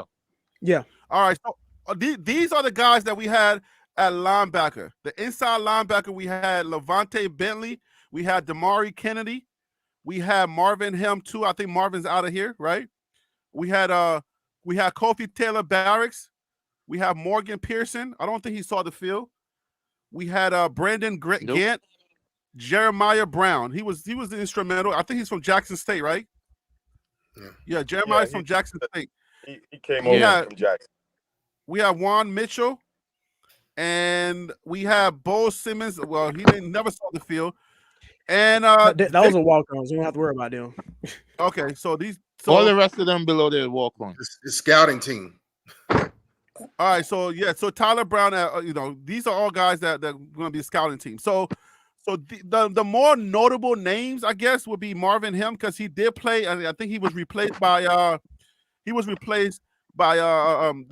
safety. I can't remember his name. Sorry, the white boy, Trevor Woods. Sorry.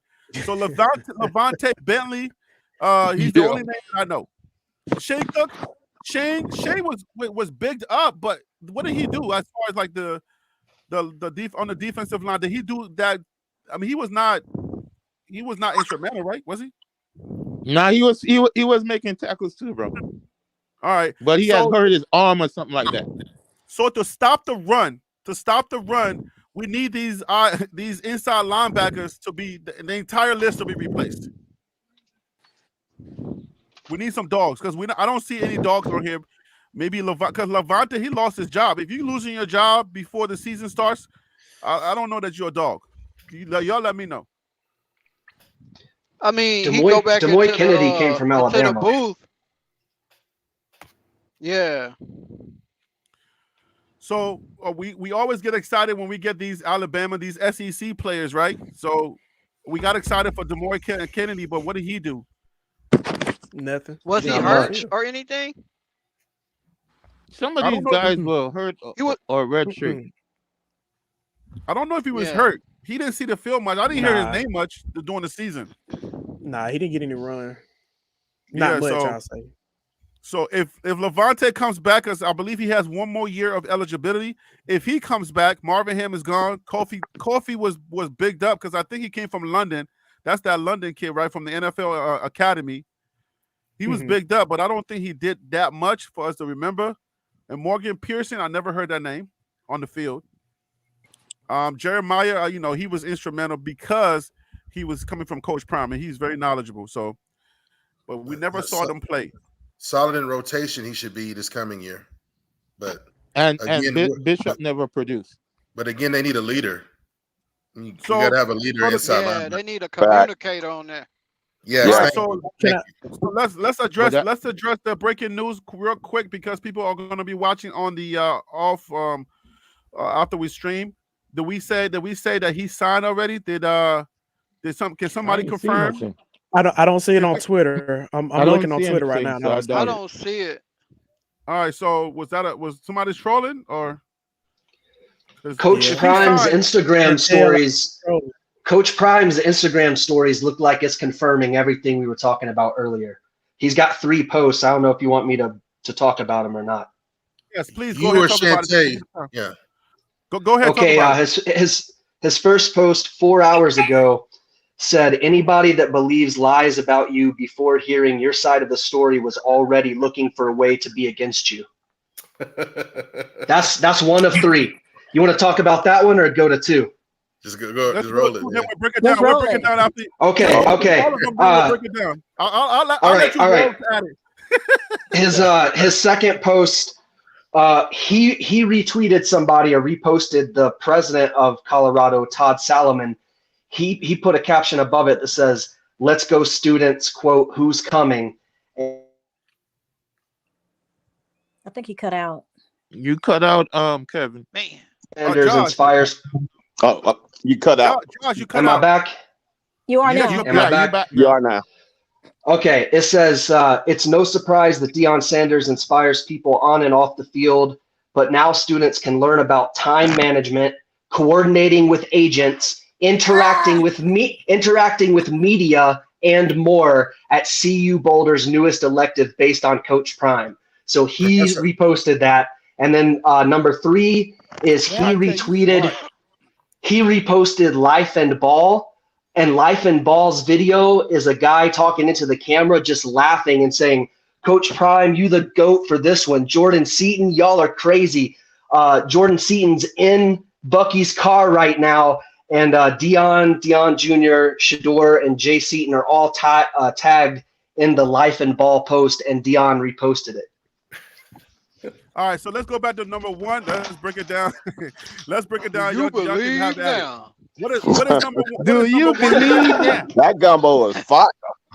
What was number 1? Harry, you believe Anybody that believes lies about you before hearing your side of the story was already looking for a way to be against you. That's Facts. Phil. He's talking about Phil. It's gold. It's gold. All right, It's who gold. is that? Why you gotta do me like that, bro? Come on, family. Hey, hold on. Hey, family first. But hey, Still got a right. sense of humor. Yeah, right. Wait. What are y'all gleaning? Let's use Coach Prom's words. What are y'all gleaning from that? What exactly are y'all gleaning from that statement? Let's take Bishop. Let's take Bishop's thoughts on that. Hey, it speaks volumes. I can't add nothing to greatness. That's fire. But okay, well, what does that mean based on what we've been talking about? Like, what question is that answering based on our earlier conversation? Well, basically, understanding that you got to take into consideration somebody's character, and that understand and give them the opportunity to speak their side or allow their story to come out before you judge.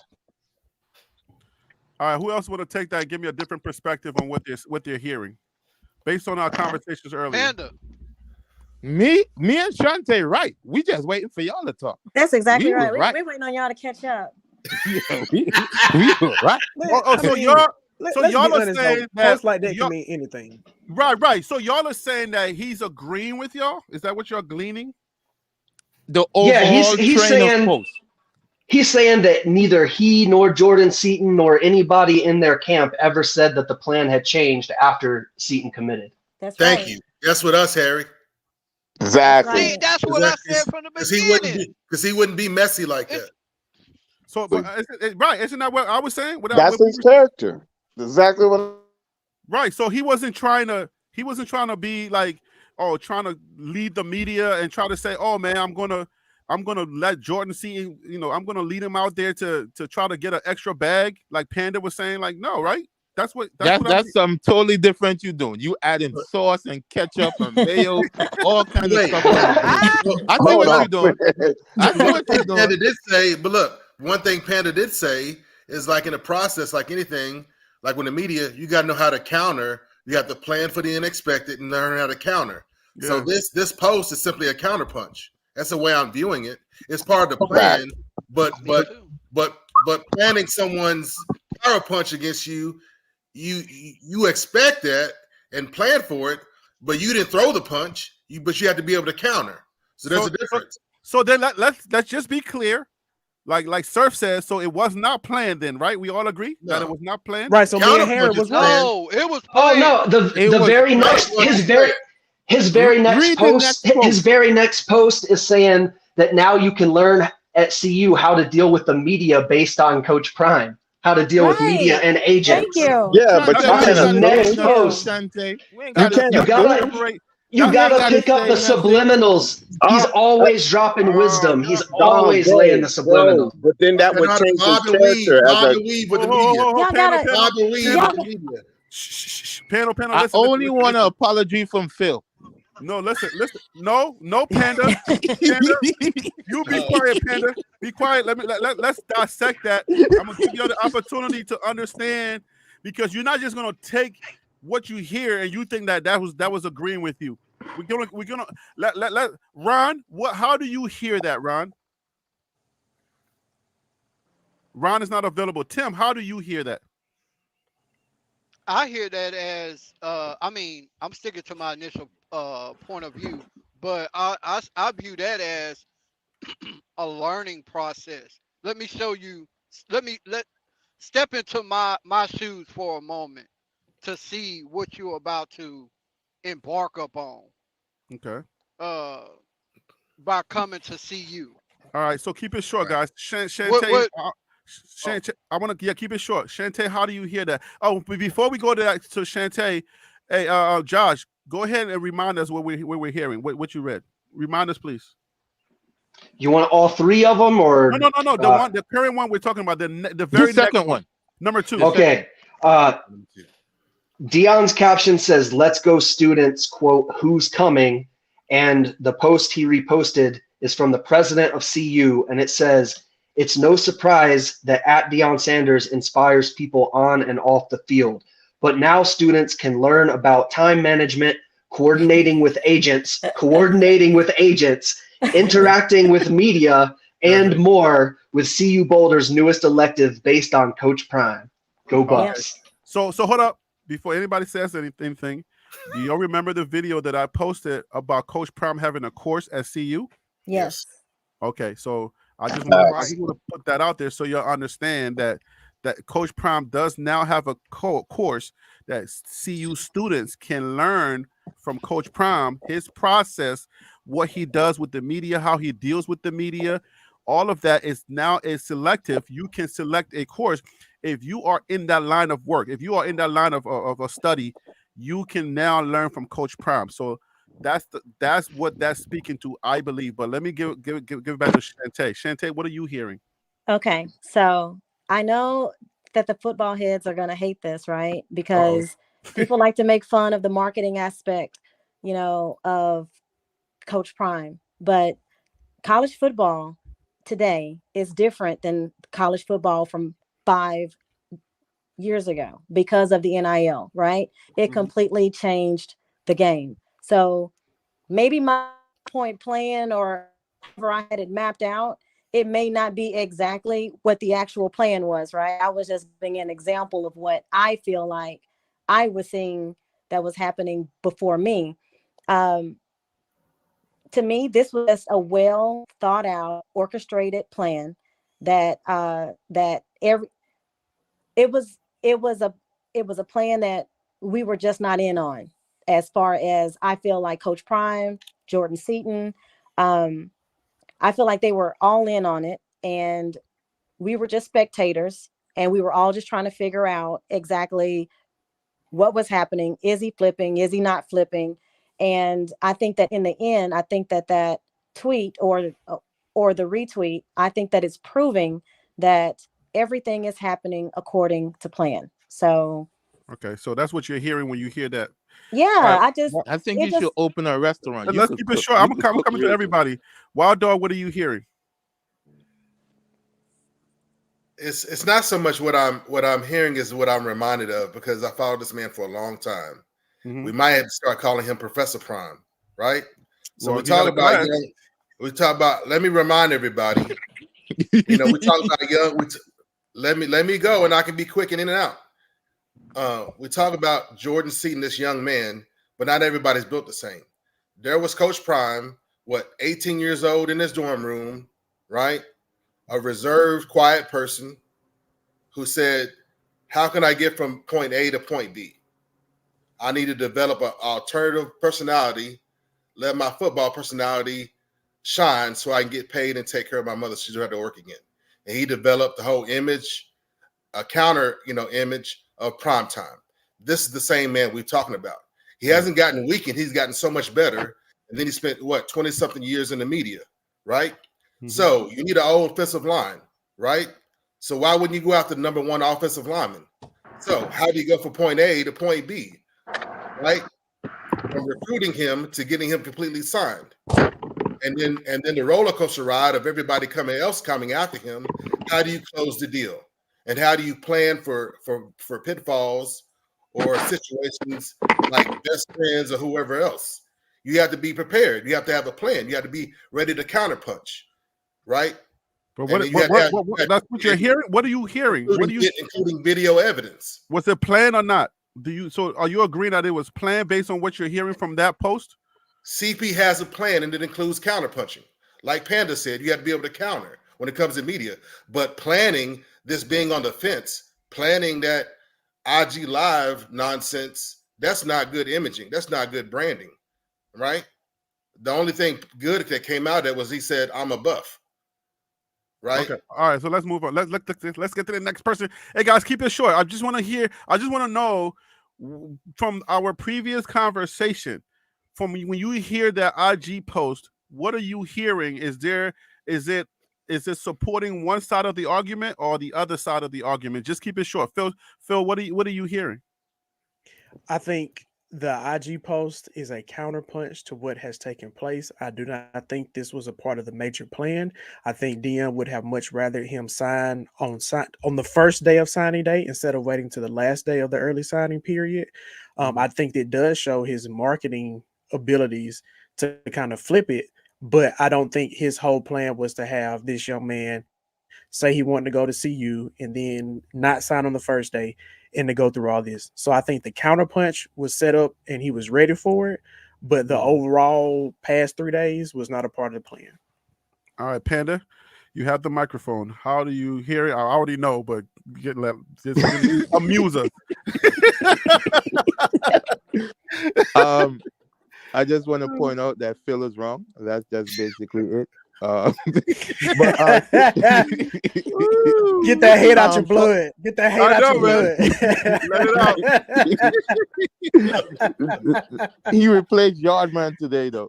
But short and sweet.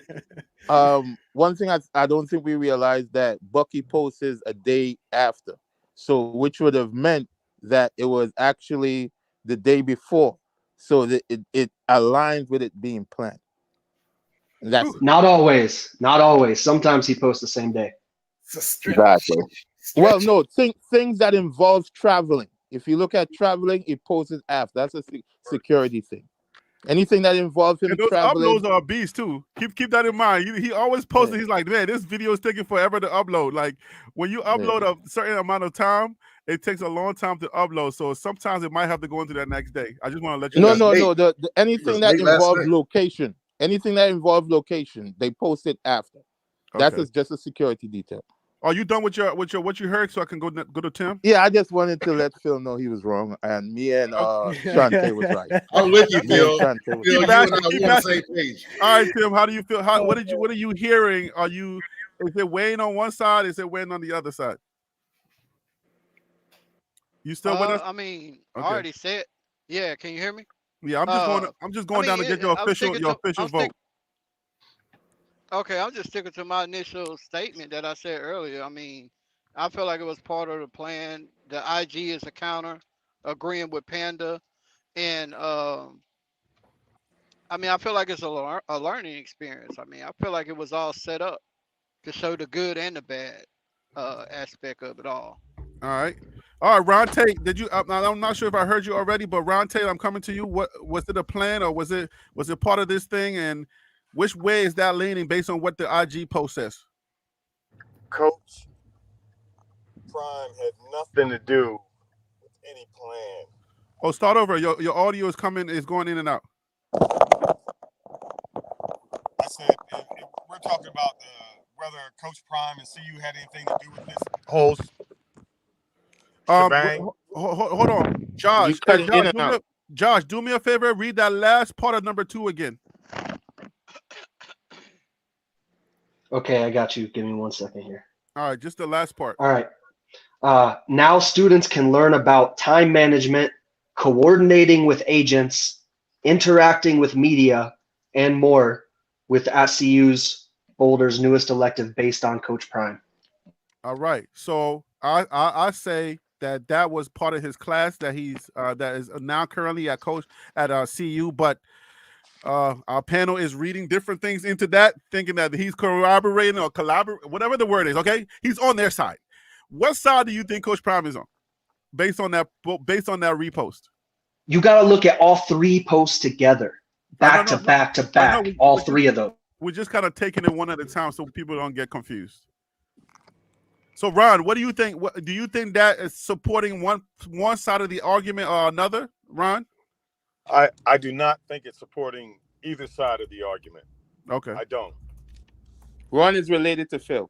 And why? Do you want to expound, or should we move on? Yeah, well, I'll expound because, I believe this. And from the time I said, Harry, calm down, to, now, I've always believed that Jordan Seaton, whatever he was doing, it was him and his people. Now, CU and Coach Prime, they're going to put their best foot forward for not only them, but also for the kid. So, no, I don't agree that this was some type of shenanigans to do anything. I think they're helping the kid out the best way they can, and Seaton was under a lot of pressure. I still believe that his entire decision was to sign with CU, even though others came at it.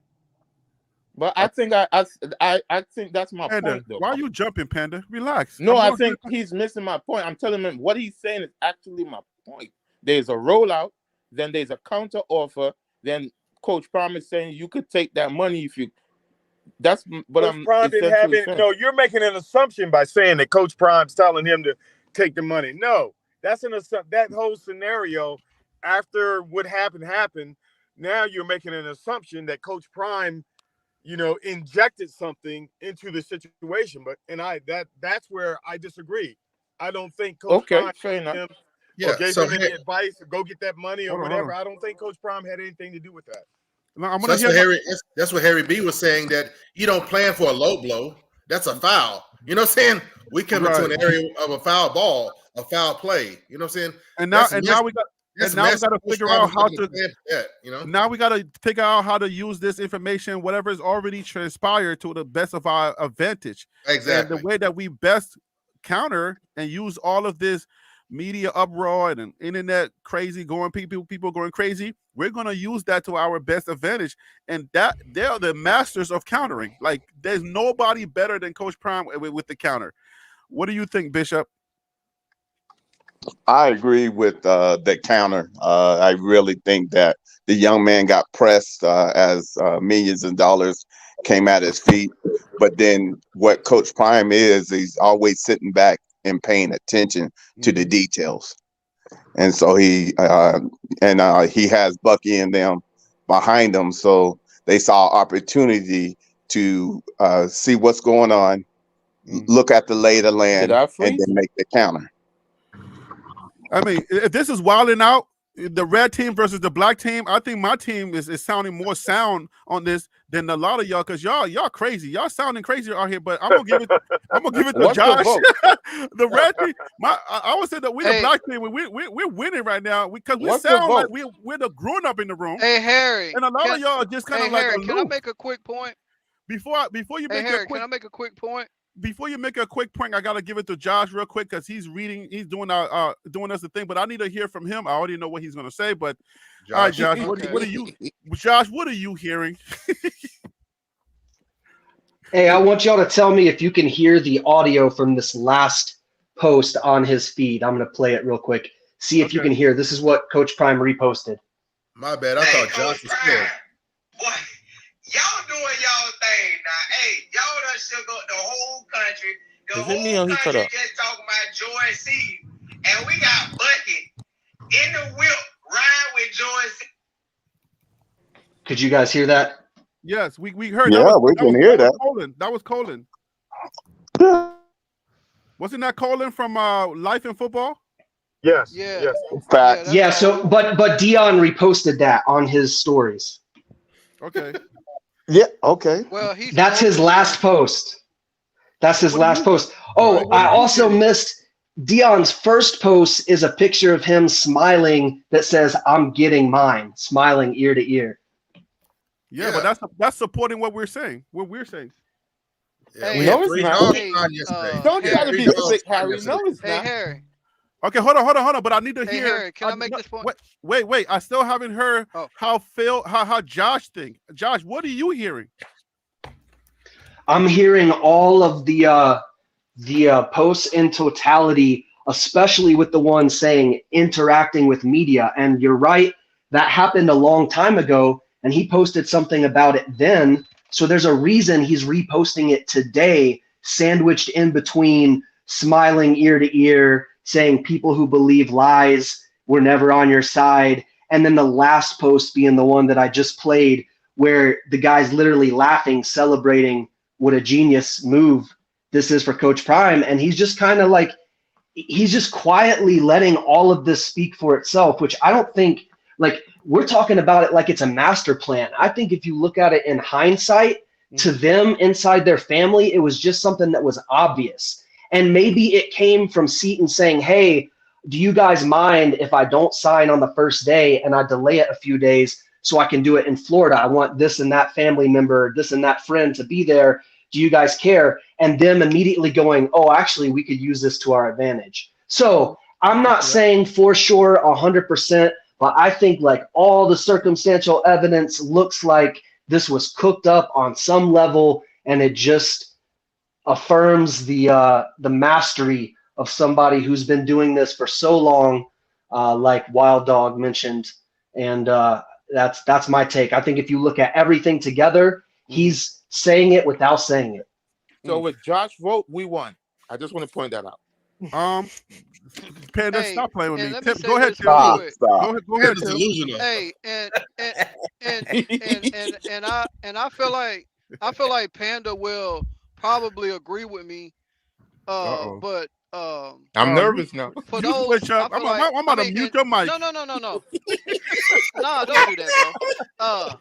Gumbo getting fired. What I was gonna say was real quick for those, and especially for the brother down there, who said that Jordan Seaton was always committed to CU. I agree with you on that. I stand behind that myself. But I also think that there was a plan, and this is the reason why I say it was a plan, is because Jordan Seaton announced it on the Skip Bayless show. Jordan Seaton don't get on the Skip Bayless show without Dion. Right. But that was the initial plan. That was not the follow-up. That's the initial Right. one. But I'm just saying, so it was all a plan, is what I'm saying. It was all in the working, in the makings. Well, that's leading not up to supporting the what we're counter. talking about, though. Yeah, but Shantae explained it the best, though. She explained the roll-up in 4 breakdowns. No, And but that's like saying, let me show you how to do Uber Eats, or let me show you how to do bed and breakfast. She tried to correlate, but that doesn't mean that was what the thing was. What let me Tim give is you saying, my final example. Hold Shador on. said he was Don't say going your to example Florida. yet. You gotta wait. Panda, wait. You can't say something and then move on to another thing, and then we forget what you try to say, because I gotta push back first. So listen. I'm trying to avoid the pushback. I know you are. You're not gonna run away from me. I'm trying to let you know, like, the sound people, the red and black team, we're the black team right now, okay? And the red team think they're winning, but the sound thing to say is like, okay, what Coach Prime is saying is that I know this game better than a lot of y'all. I know this game, and I know how to play this game. I've been playing this game. Y'all can go crazy if you want to. Jordan Seaton may have, had his idea of, man, I want to think about what decision I want to make, the red and white button and stuff the 2 red buttons. Jordan may have gone through all of that, but I think what Coach Prime is trying to let you know is he's always steady. He's always calm. He's not movable. You can't move him, because he knows that whatever you're thinking, I'm 10 steps ahead of you. So if whatever y'all think is gonna transpire, it's not gonna transpire the way that y'all think is gonna transpire, because I know what Jordan is thinking. Let him do whatever he's doing.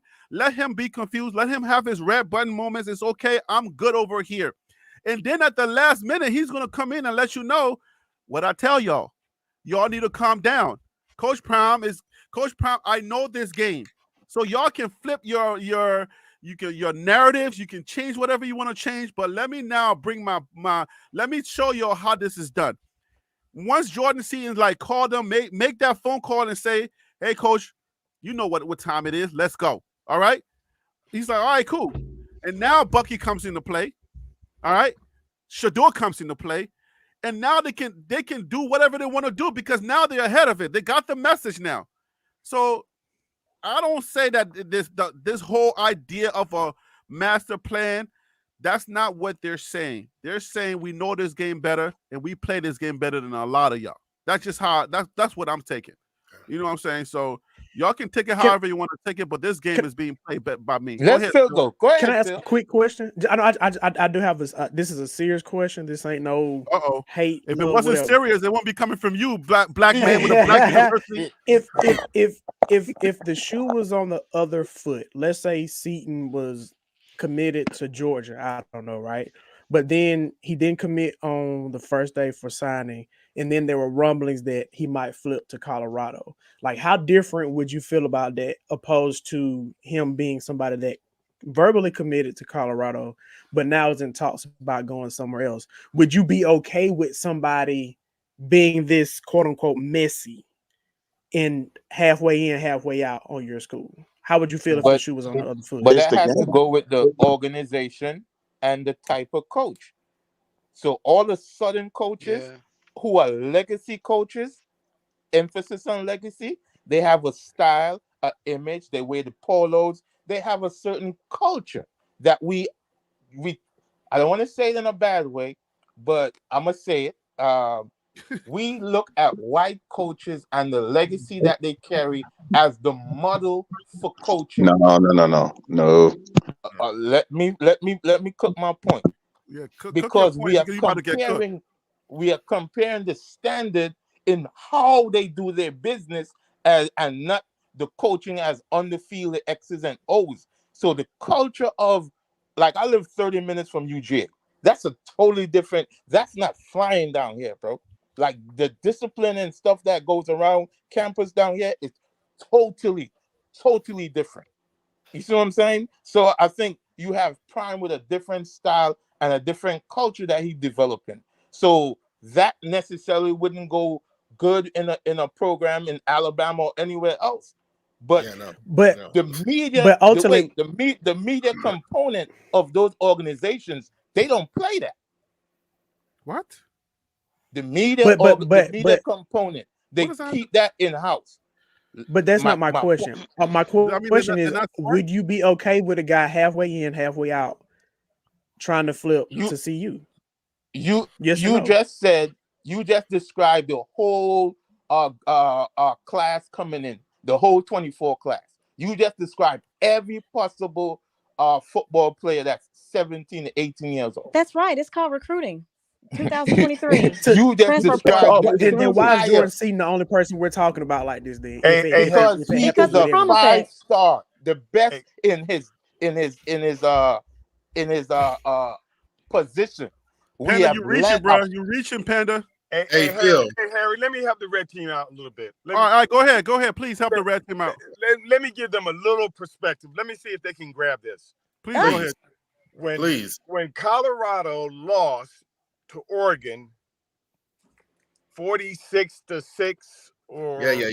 Whatever it was, when everyone was waiting for Coach Prime to get on that microphone so they can say, look, now what? What are you going to say now?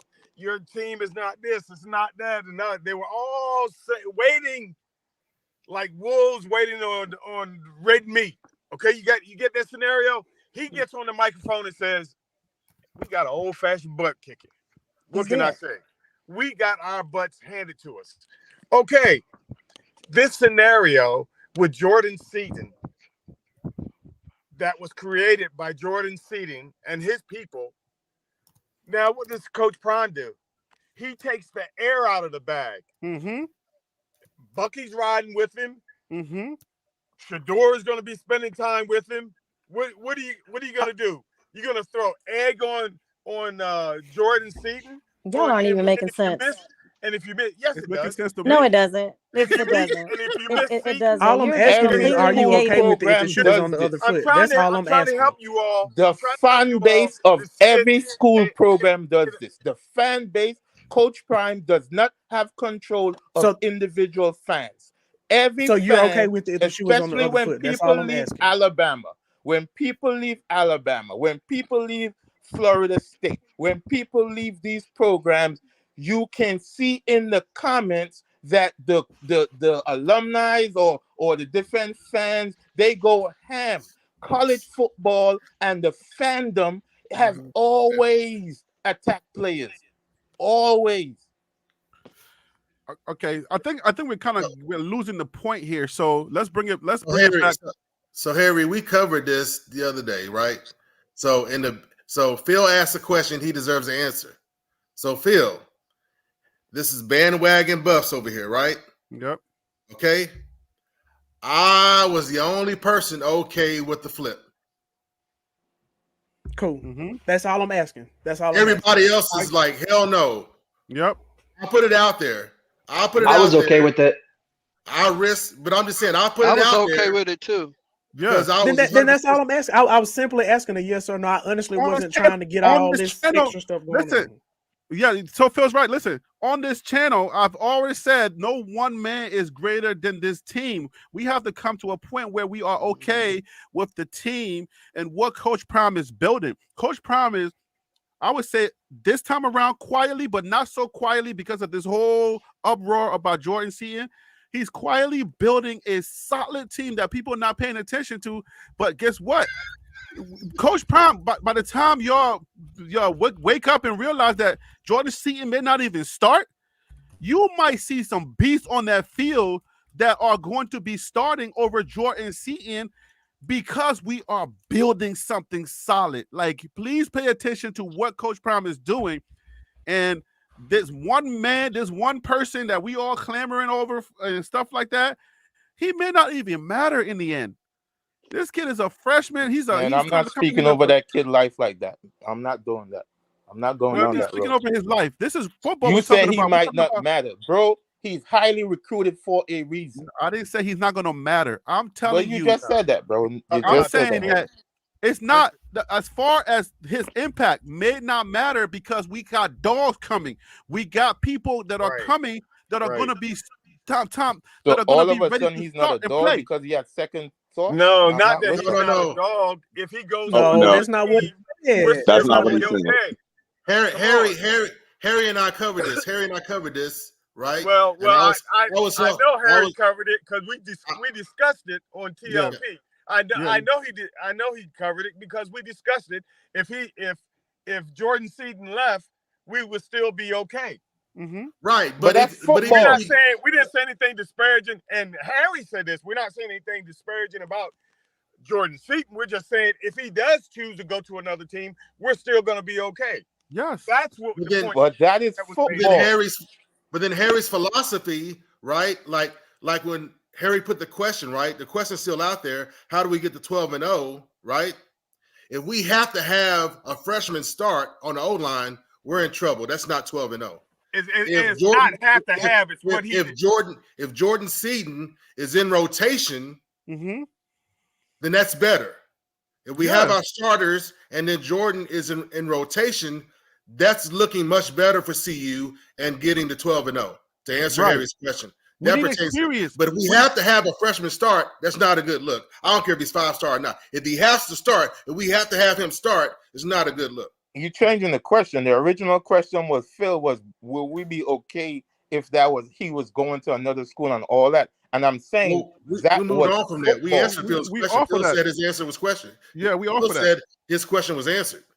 But the overriding question that Harry had was the 12-0. Yeah, how we get to 12-0, and that's what I'm saying. Coach Prime is building. We're making a lot of noise about Jordan Seaton. That's one player. You see what I'm saying? So, but I don't believe we're gonna go undefeated. So I already said 9. This is not about being it's a show. It's not about being undefeated. You hate. It's not about being undefeated, Panda. I'm a football person. It's about. I don't know if you guys remember what Flocka was saying. What Flock said on the show, where we gotta win our conference. We gotta win our conference in order for us to. If we win our conference, the Big 12. We automatically in. Whoever wins their conference, they're automatically in. So we just got to win our conference to get in. How is Coach Prime going to do it? He's building a solid, what I term the Great Wall of Boulder. You got to look at the list. Coach Prime is really building his wall. He's building his wall and he's preparing. And Jordan Seaton was a part of the puzzle, but it wasn't the entire puzzle. Some people are trying to make it seem like Jordan Seaton was like the big puzzle. But if you guys are looking at my screen, the questions that we posted several shows ago, Coach Prime is building Khalil Benson. You see what I'm saying? Khalil Benson. He's building this wall, and we're not even looking at the kids that are coming. We're looking at one kid he went on the television and made an announcement, and all of a sudden we're all enamored. Like, oh my gosh, we gotta have Jordan Seaton. Like, what Coach Prime is doing, we gotta pay attention to that. That's Tyler Johnson, All-American offensive line. He is not. Jordan Seaton is not going to start over All-American. But this is Tyler Brown, All All-American. He's not starting over that All-American. Listen, I like to speak on that. Listen, Coach Prime has proven when he was at Jackson with Travis Hunter and last year with Carmani, if you're not prepared, if you're not ready to get on that field, he's not going to put you out there. Right. He's not going to put a 5-star out there because they're a 5-star. He's going to put them out there because they studied, they worked hard, and they are prepared, and they've earned that position. So if he's out there playing, I am confident that he earned it. Right. It'll be a plus. It'll be like. But we're not disputing that though. Like Wild Dog said, if he starts, it's like remember the conversation we had when we said, can you imagine a scenario where Travis Hunter is a second stringer? Y'all remember that conversation? Like, just imagine that. Imagine a 5-star plus. Now he's not just a 5-star. Think about the fact that he's a 5-star plus. Jordan Seaton, right? Imagine he comes in. We're getting all of these dogs, right? And Jordan Seaton comes in and he starts over one of those dogs. Those experienced people, those starters that came from the other schools, and they have already proven. Imagine if he starts over one of them. Think about the fact that we're gonna have DEPTH. That's the one thing that we lacked. So just imagine the fact that he starts over one of those guys. That's gonna be great, extra, like, you know what I'm saying? Like that's extra for us. Okay. So we're not looking to the freshman to be our savior on that line. We're looking to add depth. And if he starts, that's great. But Coach Prime is already doing the work to have experience on that line, which is one thing that we lacked. We lacked experience. And if we get experience on that line, it's going to be something to see Shedeur actually cooking the way that he needs to cook.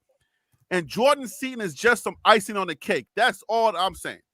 I mean, if you ask about getting to 12, we need to sack the quarterback. So on the defensive side of the ball, we had to stop the run. So we had to address that, and we had to address somebody being able to get to the quarterback. On the next Harry, where's your picture with the African connection? Huh? Where's your picture with the I call it the African connection with the Afro something. Let me give you my African boys right on your screen. We got Africans coming. There you go, right there. And these boys are hungry. They haven't eaten. They've been chasing hyenas in the jungle, and they haven't eaten yet. So just think about that. The guy from Pitt is already a proven beast. Period. There's FBS, there's SBF film on him. He's coming.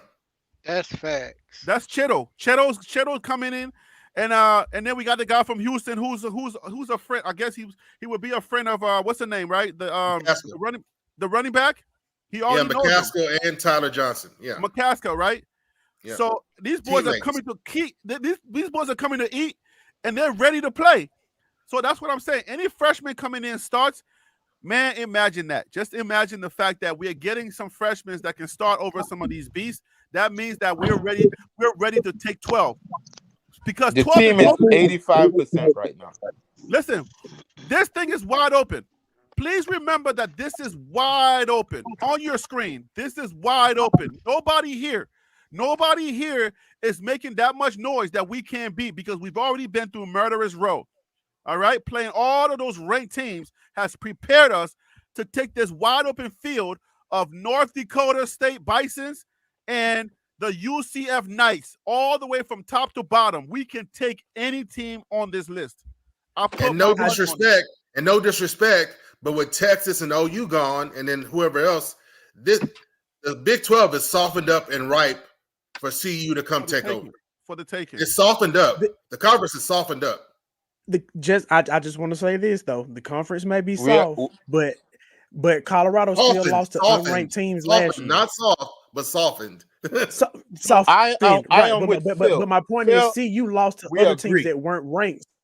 So just because a team isn't ranked don't mean they still can't go out there and put forth a good effort, because CU was going to get the Bama treatment, the Georgia treatment, the Ohio State treatment. Yes. Every Saturday that you play against Colorado, that's your Super Bowl. That's your national championship. So it doesn't matter how good or bad the team is. Phil, I mean, this year we couldn't survive our rivals. So coming up this coming season, the first 3 games, It's 2 rivalries in the first 3 games. The first And game, Nebraska is looking good this year. The That's first what game I've been trying to say. is North Dakota. North Dakota competes for the FCS championship every single year, decade after decade. This is no punk. And we got to survive our 2 rivals healthy. If we survive Colorado State healthy, we doing something. This year, we could not survive. Shedeur got banged up against Colorado State, and Travis Hunter got knocked out against Colorado State. So it's no joke. And keep this in mind: the Big 12, they have a lot of offensive linemen that don't wear sleeves when it's cold. I just want to bring that point back from last week. You want to bring it back? Listen, I just want to point that out. When it's cold, they don't wear sleeves. They built different. Phil, listen with your sleeve, okay? Listen. That's old school though. That's real old school. That's old school, dog. We're supposed to get into the no sleeve today, okay? Today's show was supposed to be until it was taken over by the Jordan Seaton watch.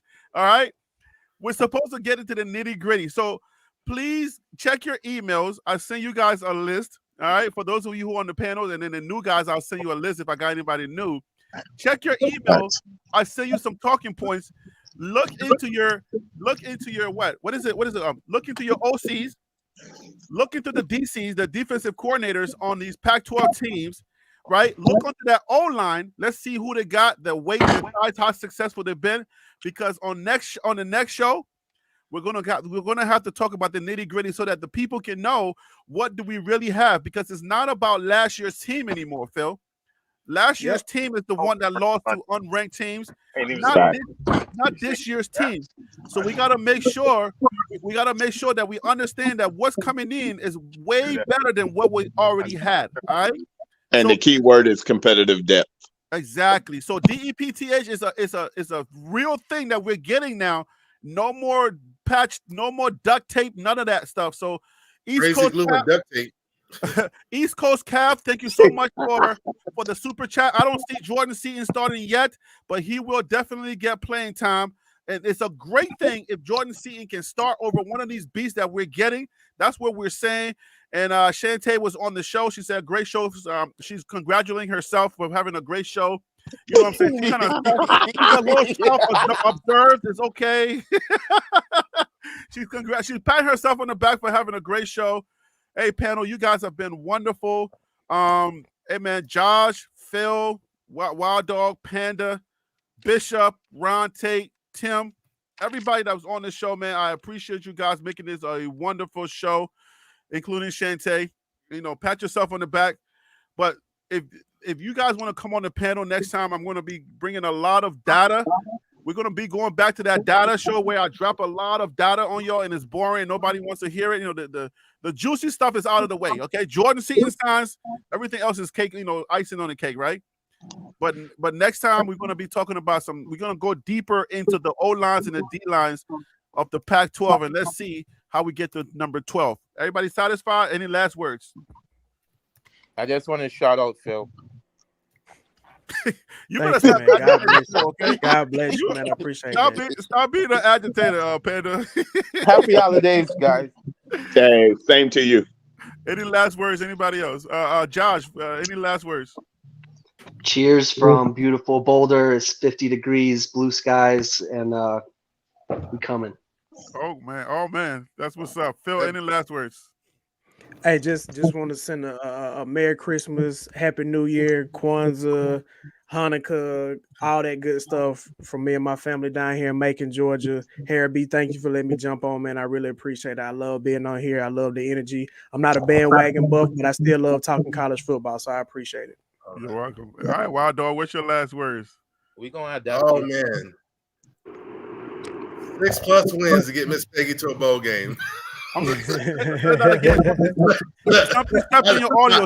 Say that again. Something stepped on your audio. Say that again. After this show, so I need to ground us again. 6+ wins to get Miss Peggy to the bowl game. All right. Oh, okay. So you don't believe in 12? You just believe in 6, huh? You're a halfway guy. I roll with the show, but I just feel like you said last remarks. I want to ground us to what Coach Prime said. Right. 6+ wins to get Miss Peggy to a bowl game. All right. Okay. And blessings to everyone. Bandwagon bus. Blessings to you, Harry B. Blessings. Panda, you kind of already said happy holidays, but go ahead with your last words. 8-4 prediction for next season. That's pretty much it, man. 8-4. You said 8-4. So you're taking Yep. my predictions for this year, and you're owning it. Okay, I see you. All right, Bishop, what's your last words? Hey, just have a great holiday, and the best is yet to come. That's what's up. Ron Tate, you get the last word. Hey, listen, it's going to be a minimum of 10-win season, and after these bowl games, I look for Coach Prime to make at least 2 more signings on the defensive side. Yes, sir. Love that. Shantae had her last. She said Shantae's last words was, "I was right." So those are her last words. She was right. Dr. Rucker is not here to give her last words, but we say salute to her for joining the show. Hey guys, come prepared next time. Bring some stats. Google, do whatever you got to do about the O-line. We're gonna get into the O-line, the people that are on that line, how big they are, how small they are, their contributions, how successful the OC and the DCs are. I will be bringing some stats next time.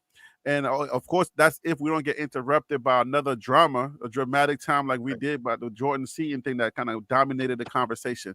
Happy holidays, everybody. I will see you guys next time. Peace out. Big salute. Salute. Yeah.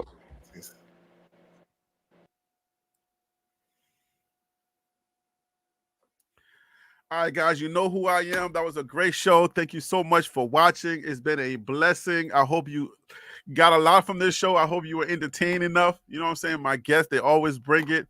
We'll keep doing this because this is the hottest show on the internet when it comes to talking Coach Prime and Coach Prime, the Buffaloes, the Colorado Buffaloes. You know who I am. I'm Harry B. And that right there was the Liberian Perspective. That's TLP Sports Club.